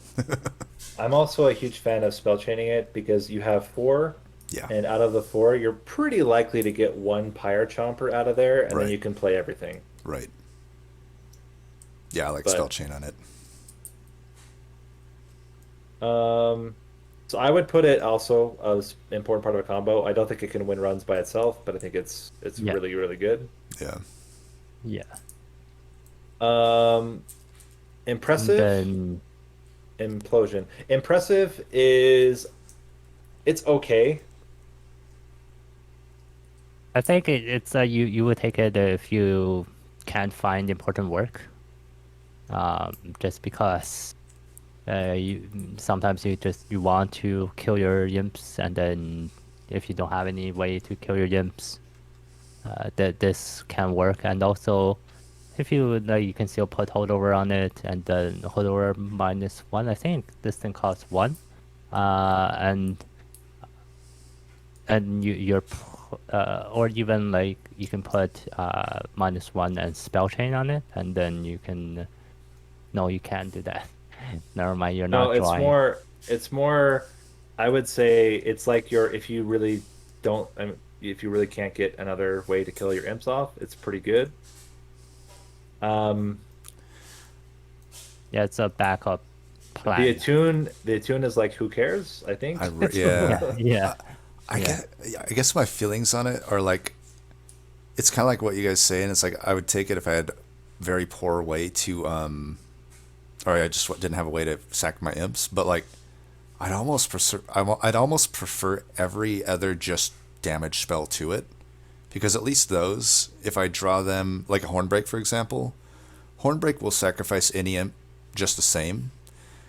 True, I won't get the front loaded damage, but I also have the flexibility to kill a backliner with it if I want to, especially if I didn't draw an imp that turn or whatever. I feel like impressive is good on paper, but in practice, I just rarely find it that good. It's like it could do big front-loaded damage if you needed it. I just find I don't need that in Hellhorned much. Like, there's so I much really like damage, it. right? I really like it in Imp Parade 3 builds. That's Yeah, where I yeah, really like it because yeah. then you frontline with your fledgling imp, you can But then the kill off your welder helper that you're getting. That's where I really like it. yeah, Um, but yeah, I mean I agree with that. I think what where it can be good. So if you have Imp Parade, and especially if you have Imp Parade 3, then you get the plus 10 in piercing, and that's 100 piercing, which is like on a different scale. right. But like outside of that, I kind of agree. I think it's very niche. Yeah, Yeah, I guess it's like you need some way to kill off your if you're running like welder helper and also with the welder helper the unit buff that gives 10 armor to everybody. You need a way to kill your welder helper to play it again. right. That you and of course you're not offered the important work. I think it's more just a backup for it, and then also like the as you guys said, the frontline 50 or 100 damage. It's not that much damage. Well, Feel I put it in feels niche yeah. yellow. Yeah, It's like yeah, similar to Inflame in terms of typical value I find from it. I feel not an ideal card. And I just Implosion impolite. or impalate, sorry. Impalate. It's actually like if you're running on the queen, Queen's the Implings. Shartail queen, it scales off your imparade. Right. Impsicle as well. And Imp in a Box. Ipsicle and in the box. Yeah. Which Um, should be good, but I I just actually never really need like it. it I with, never need it. I like it. I like it with permafrost as a cleanup. Yeah. Yeah, that could That's be. how I use it. Yeah. There were some daily challenges that had this, and then you just do play a bunch, and then you have holdover, and you just play Spam it. like a bunch, of 5 or 6 or 7 of them every single turn, and yeah. Yeah, it's tough. Oh, do you have your? Can you do a viewer on Impalate? There it is. Yeah. It's weird because it is a good card. I just rarely find myself adding it these days. I added it more prior to the DLC. I felt like I needed that extra hit a lot more, but I don't know, just with the craziness of it's like you would add it in an imp build, right? If I have an imp build, I just rarely find I need an extra bit of damage to the frontliner, and even that damage isn't what I need, right? That's killing a tank. It might kill a Wiltwing. That's not what's threatening my floor. What's threatening my floor is a Shadewing in the back or a Spike Channeler in the back. So it's like I feel like these front-loaded damage cards are rarely what I want in Hellhorn. Because I'm at Yeah. my super raged up dudes aren't going to have a problem killing a tank, right? But maybe they do. Maybe if it's a weird just deck where I'm relying on Inflames and I have Queen's Implings, then I take an Impalate, sure. Yeah, Um, yeah, it used to be good because the heavy units they're not sharded up. But Yeah. now even with the front load damage, you're not really killing a tank. Right. It, you need Need a lot of imps. you need a lot of imps. Yeah. And then I think yeah, okay, never mind. and Yeah, it also has the same problem as all the others, which is that it Spell doesn't shield. pierce by natural, so spell Right. shield just like completely. Yeah. Yeah. So Right much there. spell shield in that yeah, divinity fight. but the good thing is that like even if you play your imps, your imps still count as being in your deck. Right. Any imp that you play, it's Scales still it count as being in your deck. Right. There's one exception to this, by the way. uh, specifically, um, the what is it? The permadeath from the mutator will Oh, remove it. That's the only case. Permadeath from the upgrade does not remove the imp, but permadeath from the mutator does remove the imp, and it doesn't count towards your spell count. from the mutator So, and On the also the on the Magicka challenge. event? nope, the event doesn't because you can reform the imp from the event.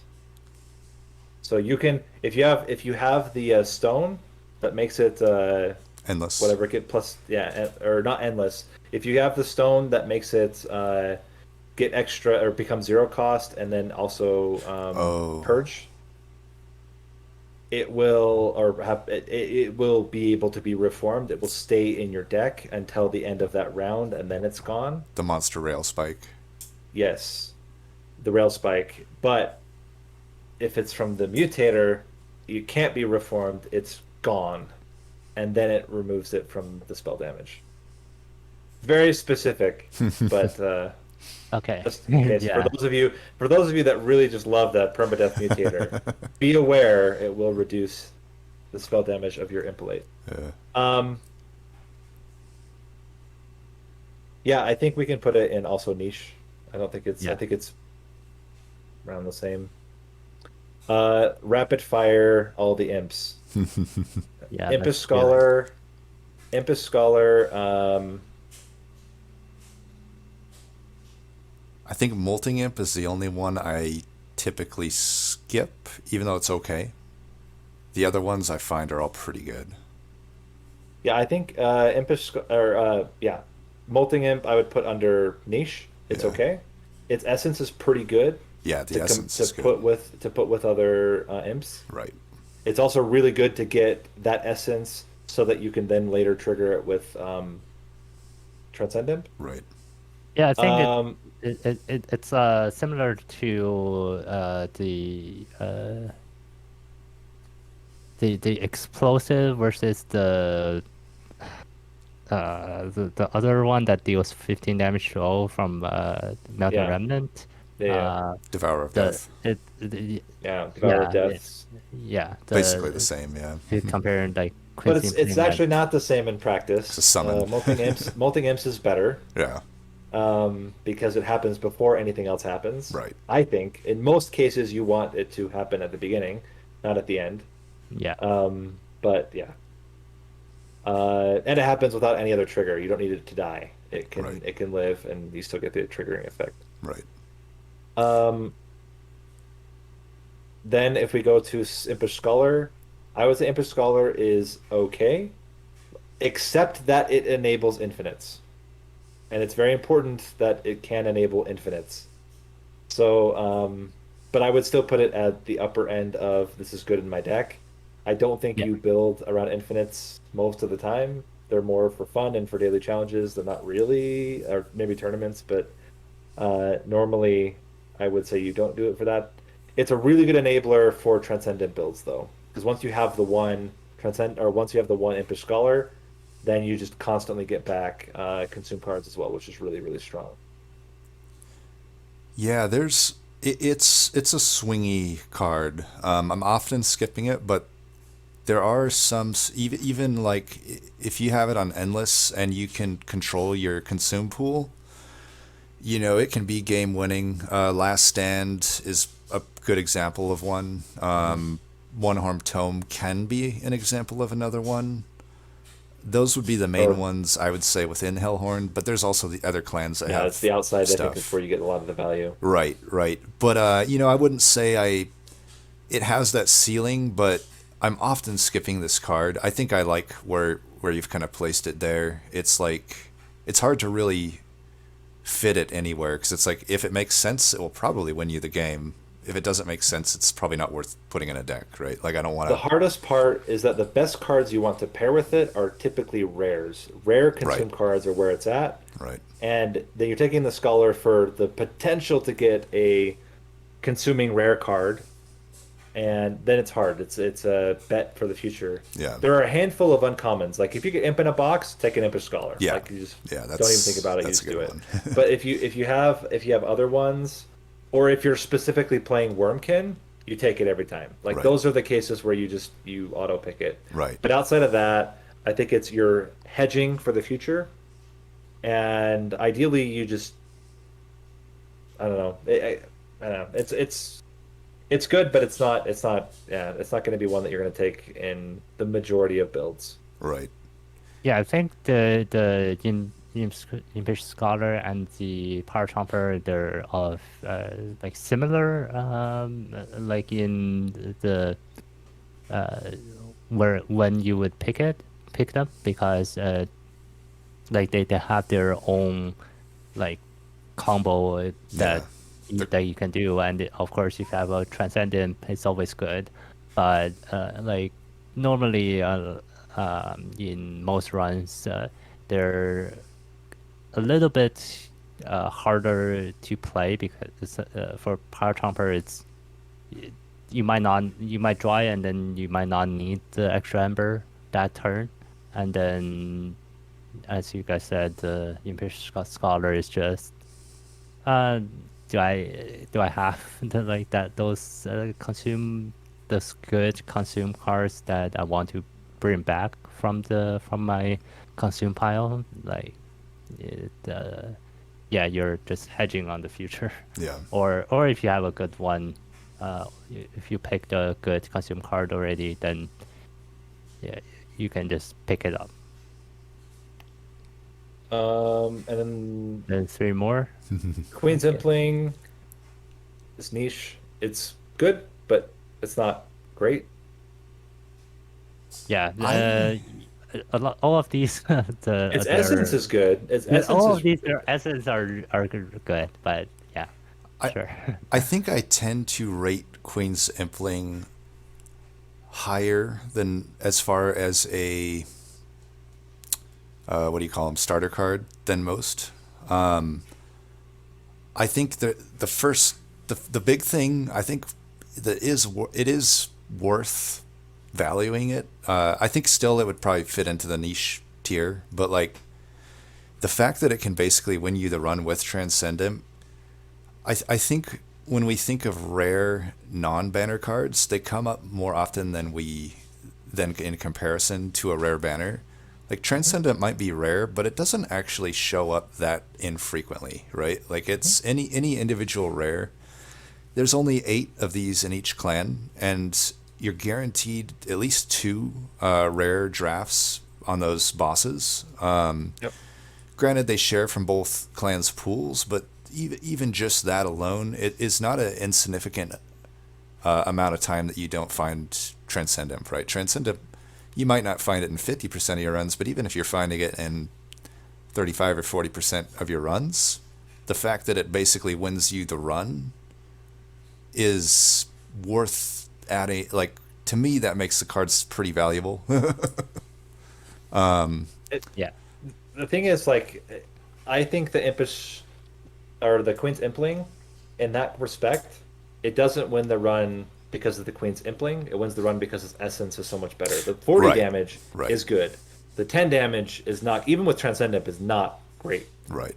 You have to play like, I'm trying to think, like, before you can kill tanks, you have to play at least like 100 of them. a dozen of them. You just don't have that many. So Right.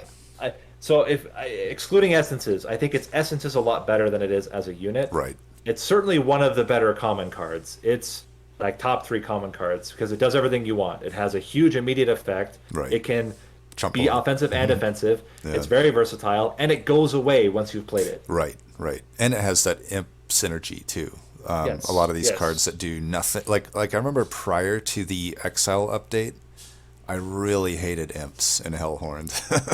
Yeah, that's exactly right. Yeah, like those imp synergy cards, I would see them in my opener and I would just be so angry. I'm like, okay, I have impressive and no imps. Like, and imps, I don't know, like fledgling imp back then was only 3 rage, which was okay, but you can't infuse it on itself, and there wasn't quite as much stuff, right?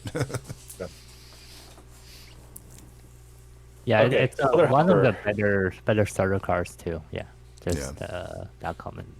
And then we can move on. Let's move on. I think Welder Helper I put in orange. I think it's one of the better imps.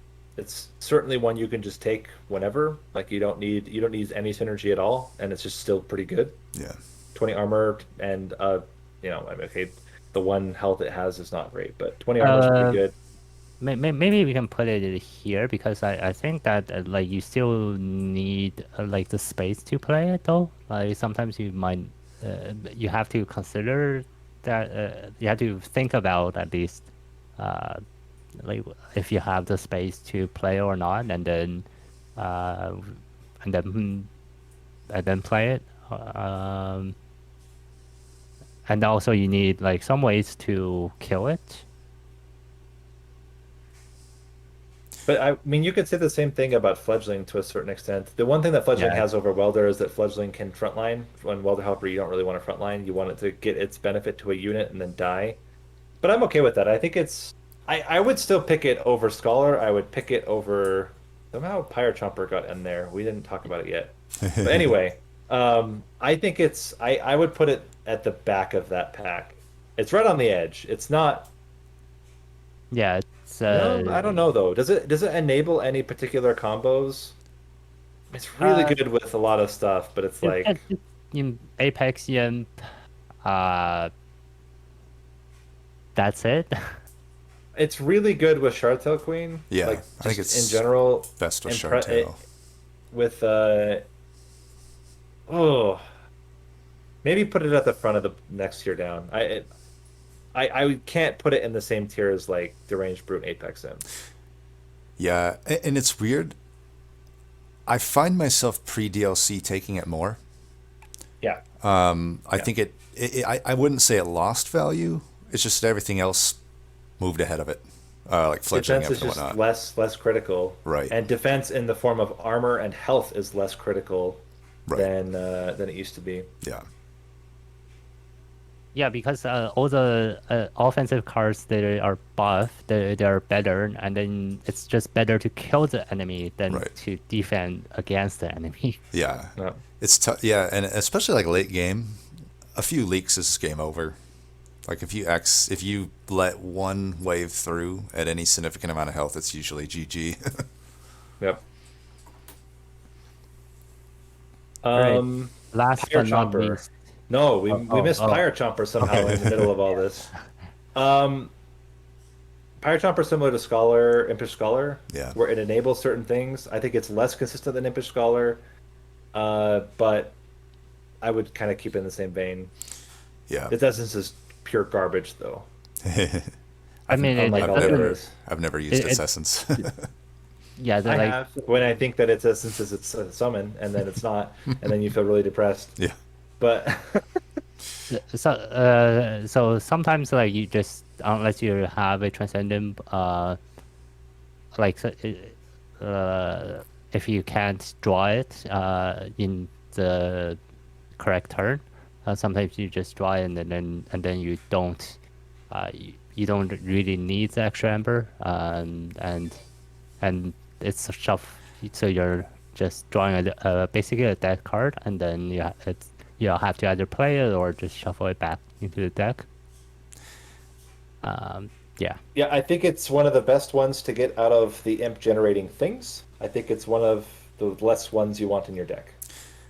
Side note, I think if they made it a common, then Demon Fiend might be a little more feel goody. But I don't know what you would take out because I feel like everything in the common tier feels properly in the common tier. It's not like some of the other clans where a lot of commons could probably be uncommon or whatnot. But yeah, Or, I mean, I still think its essence should be what it is. I don't yeah, understand yeah, why it's not. Because then you could do some stuff. You could put it onto another unit and then use it to another unit. Putting it on Demon Fiend is bad as an yeah, essence. Like, even though yeah. it does reduce its cost, it's still not good. Right. Turns out a zero cost Demon Fiend late game isn't good enough. No. And then yeah, the daddy of them all, Yeah. Transcendent, which is just Still needs a nerf probably. I don't even know how you nerf it at this point. I think it's just You could maybe 3-cost it. I think even at 3 cost, it would be That pretty that broken. Give it the lodestone that treatment. I mean, it's gonna be yeah, it's gonna be like the same as the low snow. yeah, but lodestone can't replenish its ember cost naturally. Um, how do you make transcendent in line? Maybe you don't. Maybe it just always has to be this staple. It, I it, don't know. You it make it a banner unit. What if you made it a banner unit? a rare banner. It would show up less. I mean, that would be a nerf to the clan. I do think it. I mean, personally, And I it's do think really bad to it's open your hand with. It's really bad as your first card you right, play for right. the most part. Unless you have the endless and then the self infusion. At that point, you're good. Yeah. But 'cause I think that's to me that's the broken aspect of Transcendent. It was a little more like it was obviously still a very good card prior to the DLC, but I felt like it was more skippable. Now it's like hmm if I have any imps, if I have a Queen's Imp, I'll just the fact that its own infusion, its own essence or whatever, triggers on itself, and not only does it trigger on itself, it from the very first play triggers twice. Like that could be maybe the first thing they nerf is like it probably shouldn't trigger twice from the get go, and every time after that, on top of what's Right. already been triggered. Yeah. Yeah. Yeah. Yeah. Yeah, and like I find myself just picking up like fledgling yams or like the sometimes the Valder Hopper in the beginning, just in the hopes of getting a Transcendent Boundary in 3. Yeah. It's just that there's a chance that you get it. It's like, well, I'll just pick up some Yimps, and then like if I don't find a endless in the first 2 rings, it's fine. I might have the chance to get the Transcendent, and then I can just find more unless at a later ring that it's just uh, it'll work out somehow. Yeah. Just that you're always just picking the imps because of this card is just, I mean, That's not including all of the weird, stupid stuff like Architect and Kinhost and like weird yeah, crap you can do with it that are even Hollows. beyond. yeah, Yeah. Yeah.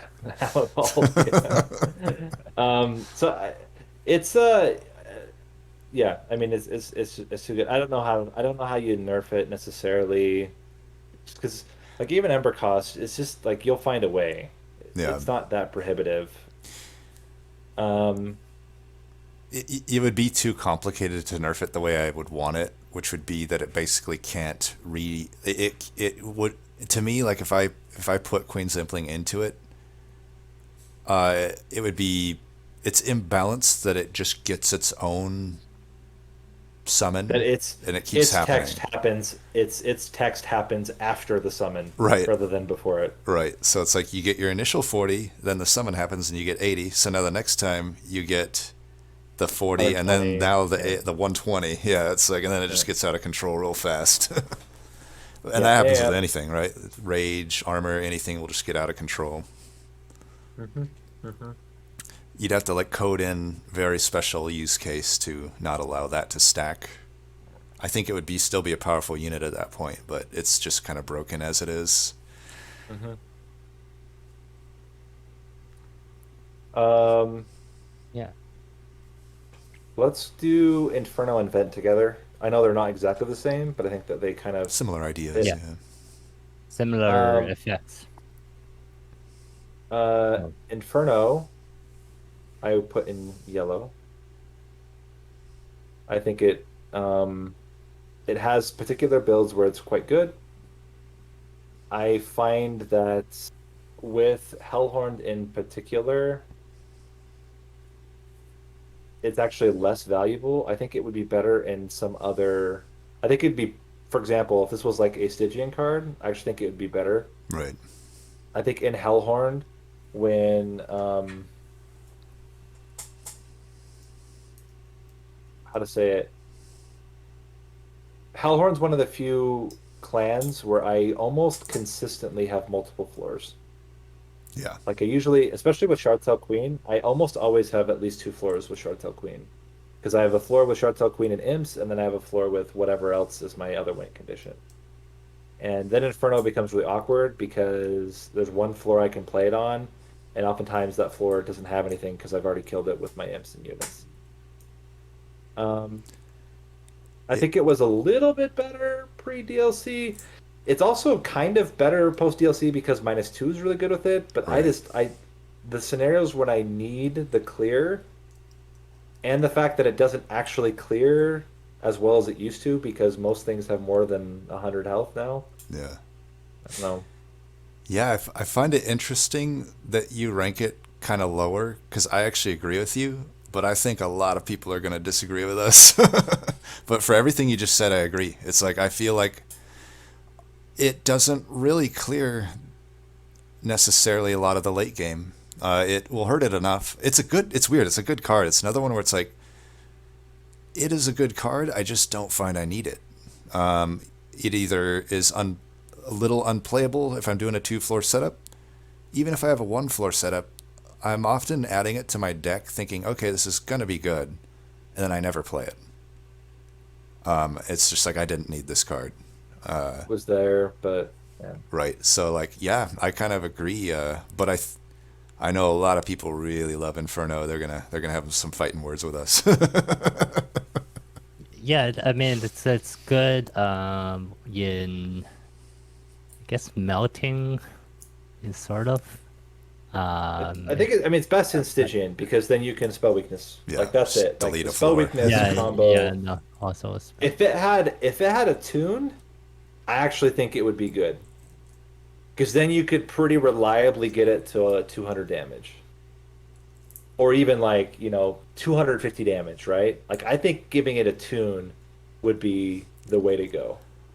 My Without it, I think it's really a struggle. it's tough though because it could be pretty broken at that point because then it's just like you're deleting every floor.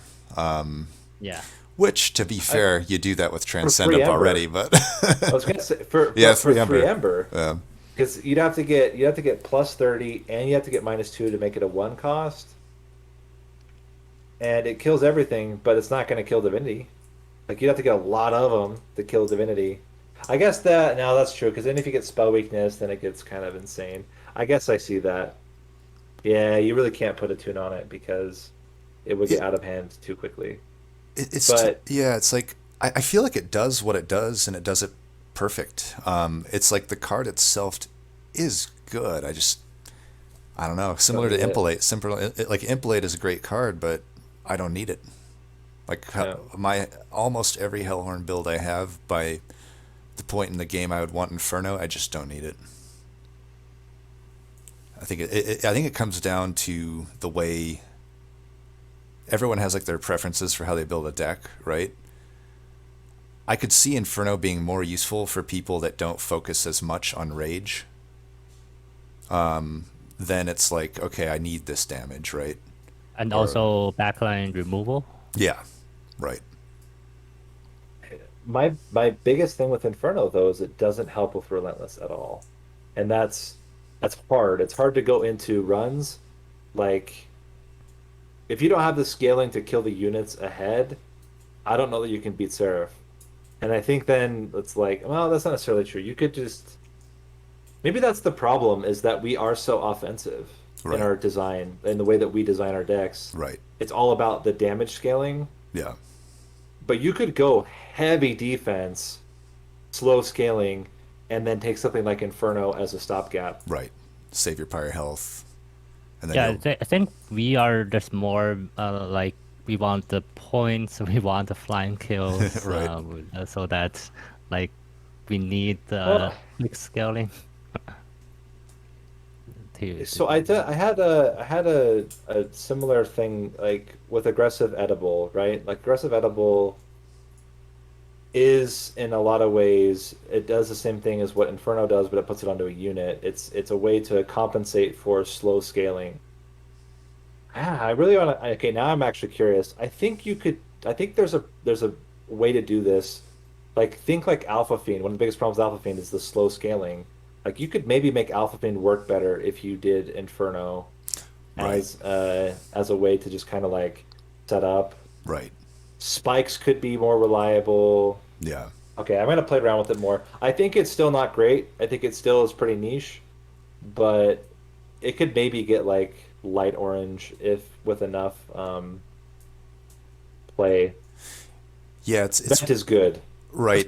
It's similar to battering ram in a way to me. It's like I know that other players can crush consistently with the card, but that's just because that's the way they construct their decks. The way I construct my deck, I don't need it, not that I don't need it. It doesn't work well in my It decks. doesn't work with our design, with the way that we deck build. I Right. think that's the problem, is Right. it's how we deck build. I'm gonna say let's put it at the back of this is good in my deck because I think that this is a me problem and a you problem, not a problem. Yeah, because it's like I've seen like Rising Dusk for example. I know is uses Inferno a lot, and he's very the way he looks at the game is like he wants just enough. Like he's very specific in what he wants, right? Mhm. Like just enough to get. Like he won't usually do the insane rage scaling that we might typically do, right? And in that type of scenario, Inferno becomes super top tier. I think Vent is really good. I think it's one of the best AoE spells in the game. Yep. Um, I hate the design I of it, but I love this card. Makes no the sense only that it's an thing X cost. no, it doesn't. But I think this is the thing with a lot of the X cost cards these days is what an X cost card is a way to dump shard damage onto a card that's zero cost. Right. Yeah. Because it's like say you get 50 Ember and pour it into Vent, you do 100 damage. Yay!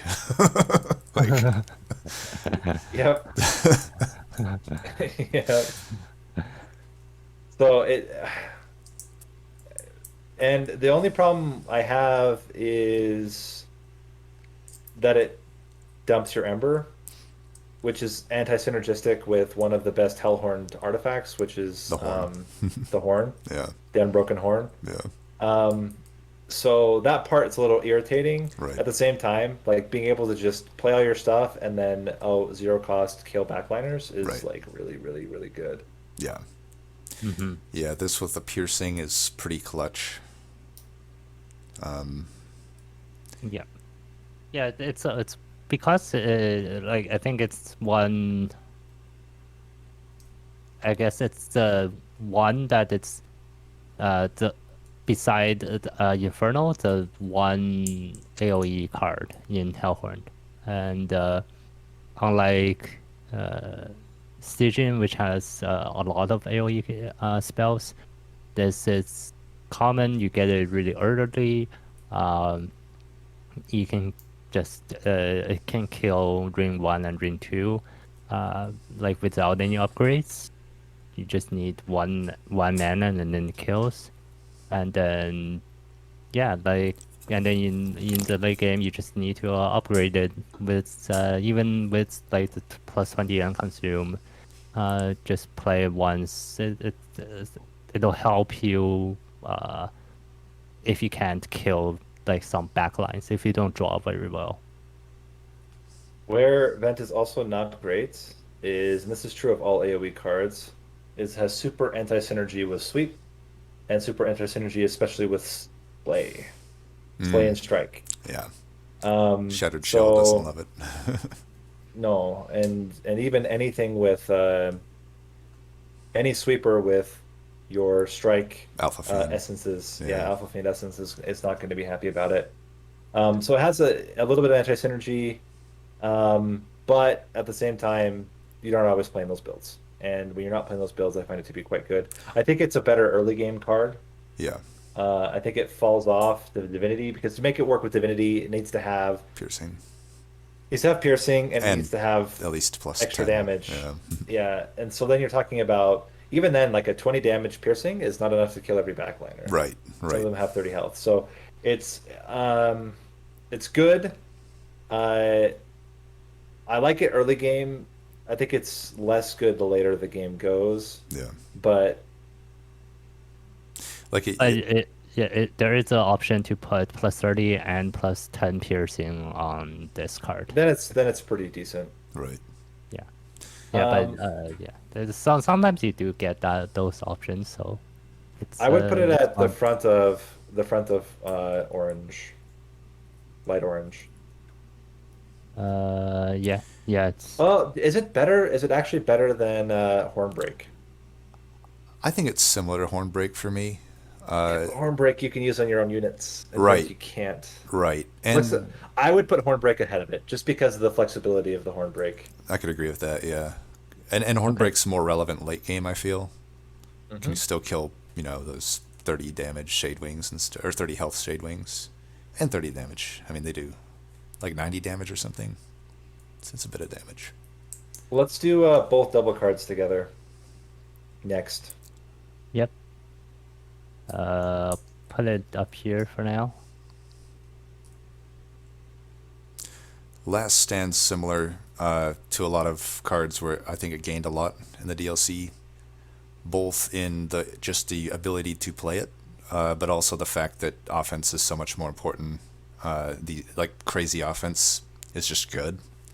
Before it was like it just seemed to win more. Like when would I ever need to double my rage to win a game? It was like if you have enough rage that this is good, you probably had enough rage already. But now it's like I can actually make this be relevant, and I make it relevant pretty often. Like particularly with Wormkin, it's insane. I mean, Yeah. all Yeah, I mean, that's what I was gonna those say. There's a lot more ways to get consume cards back these days, right, and this is a card you don't want to play once. This is a card you want to play 3 or 4 times right, typically. right, Or if you want to play it the one time, it's as a finisher. So you stack up, you put permafrost on it, you stack up, and then you play it as a finisher to just make sure you're good at clearing units. right. So I also agree. I think it's a lot better than it was. Um, yeah. Yeah, and also like the sometimes it, it it acts as a way to scale up your damage instantly, like to just buff up your damage by a lot. Sometimes like you may have like there may be the nameless siren that you're incanting, it's gaining a rage, but you're not really it's not a lot of rage, and then you're not really killing the front lines, and then if you are doubling all your the rage of all your units, then now it can actually kill the front lines, uh, and then you can actually get to the backline units and all that stuff. So it acts as like that jump in damage. Interesting too is that you could in Echo Right builds where you have repeater, you only need a fledgling imp. It doesn't have to be endless, and you can still scale enough to kill divinity and all the units in divinity. Because by let's see, if you have intrinsic and a fledgling imp, and you get your fledgling imp relatively early, or maybe you have intrinsic on I don't know another spell or something like that. 10 or 5 rage doubled across 3 turns, you're already at 40 rage. So Getting it even yeah rage serum. yeah. So I think the fact that like it has so many applications now that it didn't have before makes it a lot better than it was before. Yeah. I would never consume remove on it though, I don't think. I think you always want it with consume because there's so many ways to bring it back. I guess you could go -2 consume removal, but I've never done that personally. I've done it. It's actually pretty good. Okay. Yeah, It's not as good as the consumer turn, but it's pretty solid.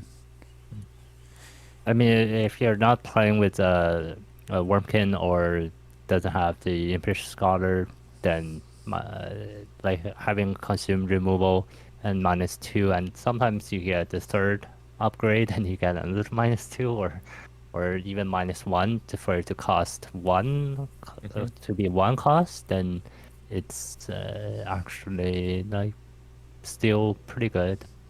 Um, It yeah. feels a similar power level to like Apex Imp, Deranged Brute, and Important Work to me. Like it's like if it makes sense in your deck, GG. It's super good, Yeah. and it's rare, so you're only going Right. to take it if it fits. Right. Exactly. Um, on the other hand,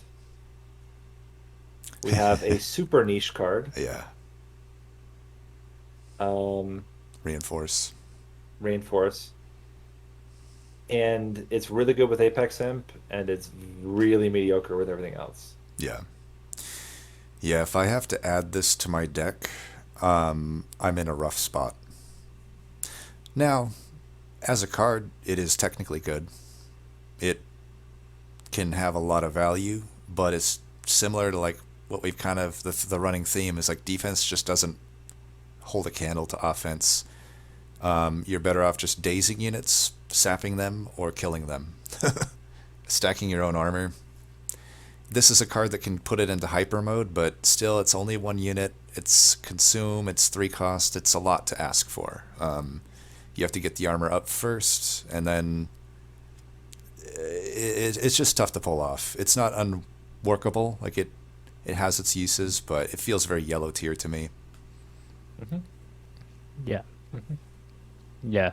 I agree. That's it. Let's do. I guess we can just do the remaining spells together. They're not really that go together, but I guess let's do the rage, the double rages, so we can do The You um bad do rage all the cards. Ritual all of the rage. Battle and yeah, those ones together. Um, I actually surprisingly don't hate uh what is it called? Can't even see it. Rage serum. Yeah, Rage Serum. I hated it. I don't hate it. It's still not great, I don't think, but it's not terrible. It's technically great value. This just comes back down to the opportunity cost. Mhm. But 0 Ember for 3 Rage is an incredible return. It's just it's competing with one Ember for five Rage on every unit. That's Right, the problem. right. I've actually found decent success with Echo Right Repeater. It's not like super high ceiling, but a free 3 Rage and Etch a turn, and in some cases an Inspire if it's like purple or whatever. Hmm. But not too bad. Not too bad. It's a free thing. So it's like value wise, it is good. It's just like I often want to draw something higher impact, like a ritual I battle. Yeah, almost and I almost never take it. I almost Right. like if I start with it, I might not hate it. Yeah, it's not a high priority removal from my deck. Like Yeah. it's decent, just little tick of offense for no ember cost, and it consumes itself, so it's not like you're continuing to see it throughout the fight. But yeah, do I add it to a deck? Rarely. yeah, and also the a lot of times you do get this card in the cavern event that ca- Yeah, forget what's it called, but like that Where you cavern get a event. consume. It's a cavern event where you get to pick a consume card. Oh yeah, that has become one of my least favorite cavern events in the DLC. Mhm. Be nice if I so could get an input box, but I'd usually, put it at like yellow. yeah, maybe yeah, seems very similar to Inflame. It's like Hmm. it's a way to get rage. It's not a good way to get rage. Ritual of Battle. Good way to get rage. Now that is a good way to get rage. yeah. I think it's Oh, probably yeah. up there with the best cards to put -2 on in the game. Yep, absolutely. It is hands down the one I put 2 Emberstones into the most. Hmm. It's not even close. It's just it's nice to have that 110. It costs 110 gold to reroll and spend 2 Emberstones. So it's nice to have that knowledge that you go into any Merchant of Magic with 110 gold and boom, you have a top tier card. Yeah. At 3 Ember, it's unexciting, but and I think similar to like what you said, Nate, with Inflame being better at 0. I like this better at 1 and no double stack than 3 and double stack. Like I don't like to reduce 1 Ember and then bring it back to 3 with double stack. I think at 1 Ember Yeah. it's a lot better. Yeah. or at Yeah, zero ember. I saw your video on it, Yeah, Gabriel. yeah, Yeah, it's yeah, but and it's also good like with -2 and double stack. yeah, So have it two costs, 20 rage. It's yeah. It's uh valuable there. yeah, pretty good. 40 Uh, damage, not too bad. y- yeah, Yeah, it's really good. it's just um like just a really good card. Yeah, It doesn't you don't really need the extra pip space for to play it, unlike the flashing yin. But then with the flashing yin, you can uh, there's more advantages for the flashing yin. right, right. The ceiling's And higher with fledgling. I yeah, think the thing with Ritual that makes it, in particular, very strong right now is that the advent of sweep being so strong. So anytime you have any kind of sweep, it's really, really good. Your multi-strike units want heavy burst damage as quickly as possible. The other thing is that rage falls off like eventually, like over time. But when you start with 10, like assuming there's no cleanse or whatever, right? You're like 10 turns of like getting your rage back. And that's often a big problem with rage, especially during relentless combats, is it falls off, like it goes away, but it the more you have, the better it gets, right? So Right, right, um it's I mean you can get higher. You can get higher rage in a single card play, but not without like a really bizarre deck. right. So yeah, for that. And this is the thing that I think the DLC also did is the -2 stone just enabled a lot of stuff to Right, become so much easier. right. It's really, I mean, the optimal, at least in my opinion, optimal is you get -2, you get -1, and then you get a ×5 camera event where you don't have to eat the shards. You just get Yep. a whole bunch of these, and it's gravy train. Yeah, Yeah, this is one I think it's of the best ×5 cards, I feel, just in general. Yeah, yeah, yeah. I mean, it warps your as a starting card. It warps your early choices. right, It's like you may not even go early unit upgrade. You might just go for spells so you can get this low enough that maybe you hit that cavern event. right, right. yeah, And then you can hell vent it earlier and whatnot. Yeah. Um, so I keep it in where it is. I think it's the right spot. I wouldn't put it higher than that necessarily. Yeah. Yeah, it's like Uh, it's a step lower than Last Stand. Well, kind of, I don't know, but it's it's like like equal to Last Stand, it's I equal. think. Yeah, maybe equal. yeah. Very similar to like Hidden Passage in that just a very solid common that you can build around. Spike of the Hellhorn's pretty trash. Yeah. Yeah, it's one of the worst Xbox cards.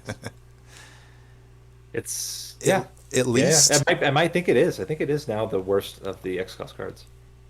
the only thing I'll give it is at least as an X cost, it has opportunity to do good things as an X cost, but it's so rare that it actually does that.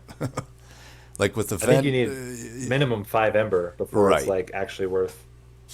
Yeah, you need like it's okay with like the +3 per whatever it's called last page Yeah, or yeah, yeah. for whatever it's called like the Oh, first help pact. first health pack, yeah. And even then though, like it's kind of it's like a zero cost inflame at that point. It's okay, and it Yeah. consumes. You can add things to it, but that double stack and whatnot. I don't take it much. I'm in a weird spot if I have to take it. Yeah, it's just difficult to play, and even if you have first help pact, there are just so many more much better Xbox cards, Right. especially for the event, for that spike event, Yep. that you get to choose which spike you get, and Has to be the why worst why would you spike. choose this? Why would you choose the Hellhorn spike Right. when the like Awoken spike is so much better? Yep. Yep. Yeah, the irony is that the one time it's actually really, really good is the one time you'll never need it, which is in transcendent builds, because you can build up insane amounts of ember Yep. and you don't need it Yep. because you also have been building up crazy amounts of other buffs. So, Right. yeah, it's a little bit of an awkward card. I could see Uh, green tier for it. yeah, yeah, that's where I would put it. Yeah. It Like also maybe like in some niche cases, like the Wormkin, the one that gives you Ember, the card that gives you Ember, and then there's also the Umbra, doubles your Ember, maybe. I think But I but did have a run like that once, which was good, but it's pretty. I like double basically 2 point or 3 points into repeater, so you get two back a turn, and then you get Ember and this spike back. It's okay at that point. Not even as insane as you think it would be, though. okay. But it is good. But it's very niche. Maybe let's do the two last units together, then we can do the last two spells. So we have Steelworker, Railbeater. I mean, already I think they both are sitting where they belong. They're both really good. Yeah. They went from two of the worst units in the game to two of the better units of the game. Yep. Yeah, it's like Steelworker actually like it applies 5 armor to all friendly units. I think it used to be just to Just itself. itself. Right. Which Yep. is Yeah. horrible. And then now it's like now there's but now that like its essence is also really good. Uh, so and then you can just stack up the units, stack 2 of the same units with the Steelworker essence, Yeah. and then you get more. You get just 10 armor, and then you just it stacks on itself. It And- is Railhammer makes it insane too. it is Yeah, the no. it has become the I said there was only one. This is the second divinity counter. Mm. This is Yep. top floor divinity. Yep. This is how you play top floor divinity. Yep. So Yeah. You can directly calculate how much of it you need to. yep. It's crazy. I could see them nerfing the essence at least. Yeah. Give it more of a reason to be a unit. Though I will say, lately I've been using it as a unit, and it's still pretty insane just as a unit. And self-infused, it's 10 armor to the floor, and if you have a railhammer, it's like what, 8? Nine. Yeah. It's +4. Right. And Night. the other thing, it's a demon, so Gurg's Yeah. Goad is always a thing. Yep. I've turned it into a And- carry. Yeah. Yeah, it's Um, super good. And then the next would be Railbeater. Yeah. Which is also Railbeater super also good. really good. Yeah. Turns out that doubling your damage, Good thing. pretty good. Good Um, stats too defensively, so it's like you can fit it. There it is. You can basically just copy the unit a bunch and have it be both a front and backliner. Then it doesn't matter what order you draw them in, and it's Yeah, I It's mean, like versatile.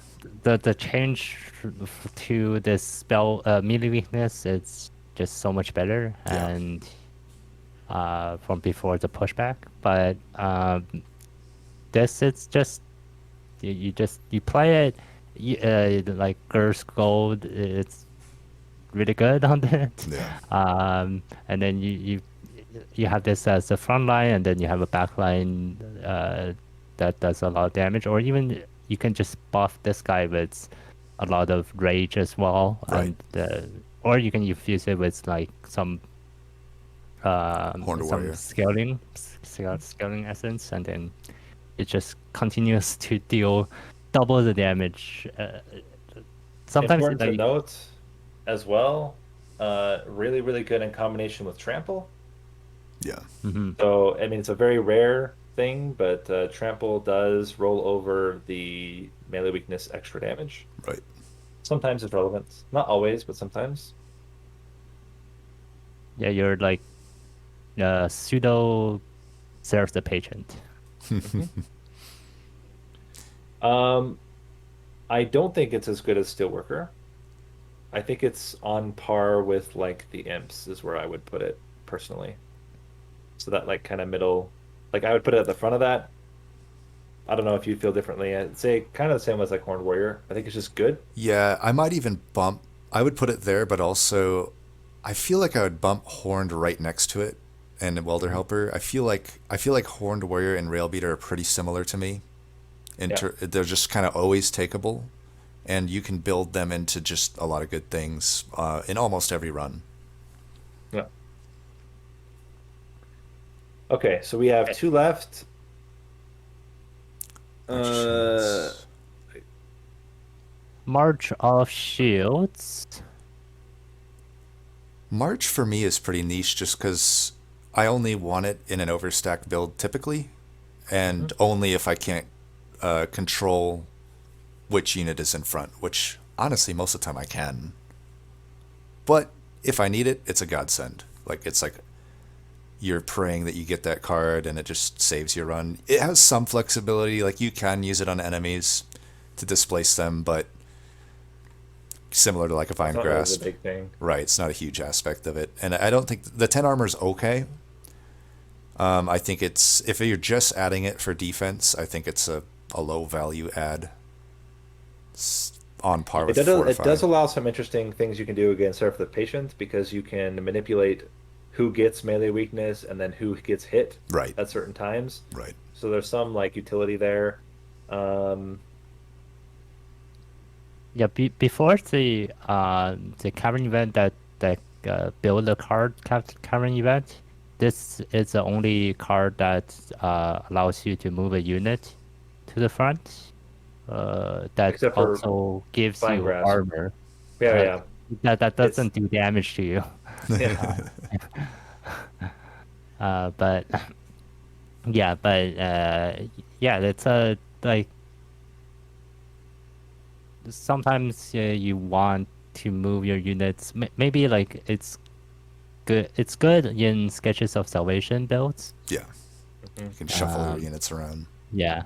So you can and also like to also like a standard champion and then put your champion in the front Oh, in right, case of the sentient. right. It's Um, really, really good with Apex Imp builds. It's 20 Mm, damage yeah, to Apex Imp. right. yeah. Um, I think it's objectively better than Fortify. Yeah, You spend for sure. 25 coins gold, and it's instantly just better. So, just highlighting again the inconsistency with how currently some of the cards are. But Yeah. yeah, I would say it's like orange, mid-tier orange for me. Less than, I think it's not as good as maybe put it behind Inferno. I, th- I think I feel that's like it's on par with branding, right? Though, like these three armor cards, pretty they're similar. Yeah, very Yeah, similar to each other. yeah, I could agree with that. yeah. And last, not But least, but not best, One no, Heart's Tome. yeah, This one's tough to evaluate. It's like, yeah, It should be three costs. That's the biggest thing. I'm totally fine with it being fragile. I think if yeah, there's ever a clan that can handle fragile, this is it's the clan, Hellhorned. right? But I don't think it should be five costs. okay. This it's getting a bit long, but Nah, that's fine.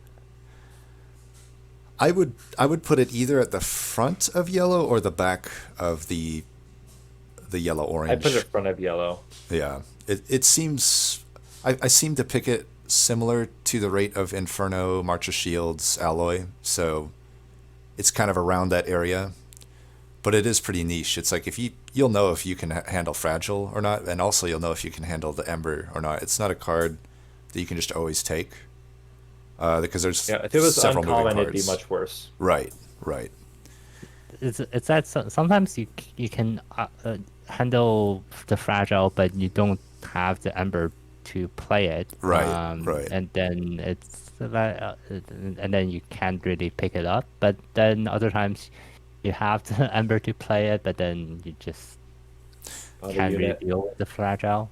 And So granted, there is value stone and double ember upgrade that you can put into it, but that is the baseline to get it playable. Whereas like with other cards, it's making it like super playable versus like yeah, hard to play. This is like just making it able to play, but you have to spend everything Because typically, and you know, this could be another one that comes down to deck building strategy. Because like for me, I rarely take an Ember upgrade for my Yeah. boss upgrade or whatever. Like I'm almost always taking draw or pip.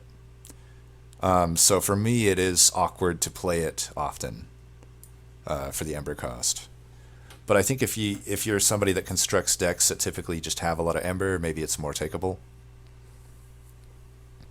But Yeah, five and five is also like ridiculous. in my opinion, that like if you're upgrading this with -2 costs, you're not upgrading other cards with -2 costs. So Right. there's it came back to the opportunity cost again. But like I think as the general rule when picking cards, it's like you should considering the strength of the card is good, but also the opportunity cost of you drawing the cards or like using the upgrades on this card versus the other cards, it's it's more valuable because the you want a good deck, and then this is also why like the thinner decks are usually just much better than Right. fatter decks. It is the single best card to put with a one repeater, two still Echo Right, especially if you have First of Kin. Yeah. Then you just win. Right. That's an automatic win. Right. But that's a very, very specific combo. No, I think this looks pretty good. I think this is right. It emphasizes the fact that like in Hellhorned, imp builds are still very supreme. Rage builds as well. Overstacking. So it's rage, overstacking, and armor is just not as good as rage right now. Um, and there's just the ways that you would dump your ember are just not great. There's not like most of the stuff that you need to win in Hellhorn is low cost, which is interesting. I think it highlights the need to I think rework a little bit the clan. Like if you get a high ember cost thing, you should be getting a lot of value out of it, and a lot of them just don't provide the value that you want, regardless of ember cost. Right.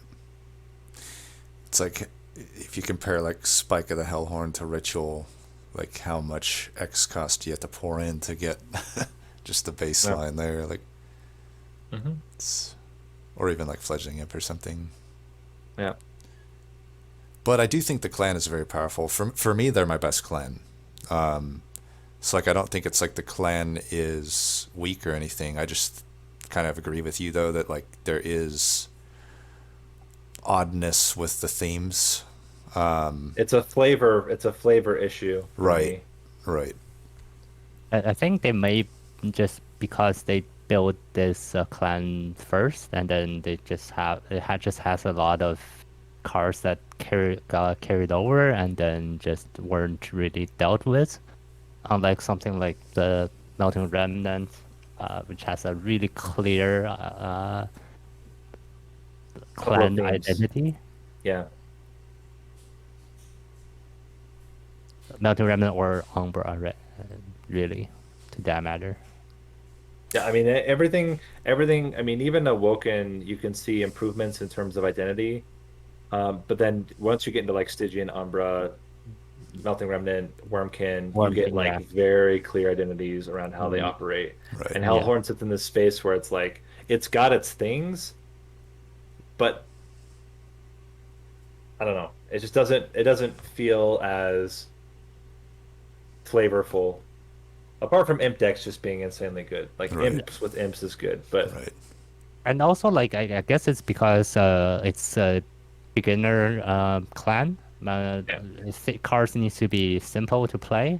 Uh, Mechanics shouldn't be that difficult to understand, and like, especially the rage, it's very straightforward. Armor, you see a lot of armor in other deck building games.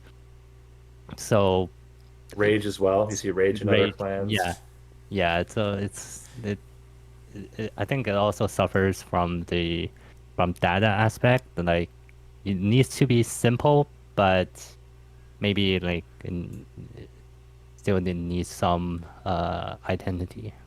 Also has the most beginner trap cards in the game. So Yeah. I've got to go. This has been Yeah. really good. Yeah, I appreciate this you is fun. guys taking the time and kind of organizing this as well. I don't know why I'm switching off of that. Sorry for people watching on Twitch and YouTube. Um, we're gonna come back at another time and do more. Certainly other clans, also some other ideas about tier lists. And I'm gonna sign off. So thanks you guys. Talk to you guys later. Yeah, thanks, Nate. That Yeah, was thank fun. you. Thanks, Nightangel.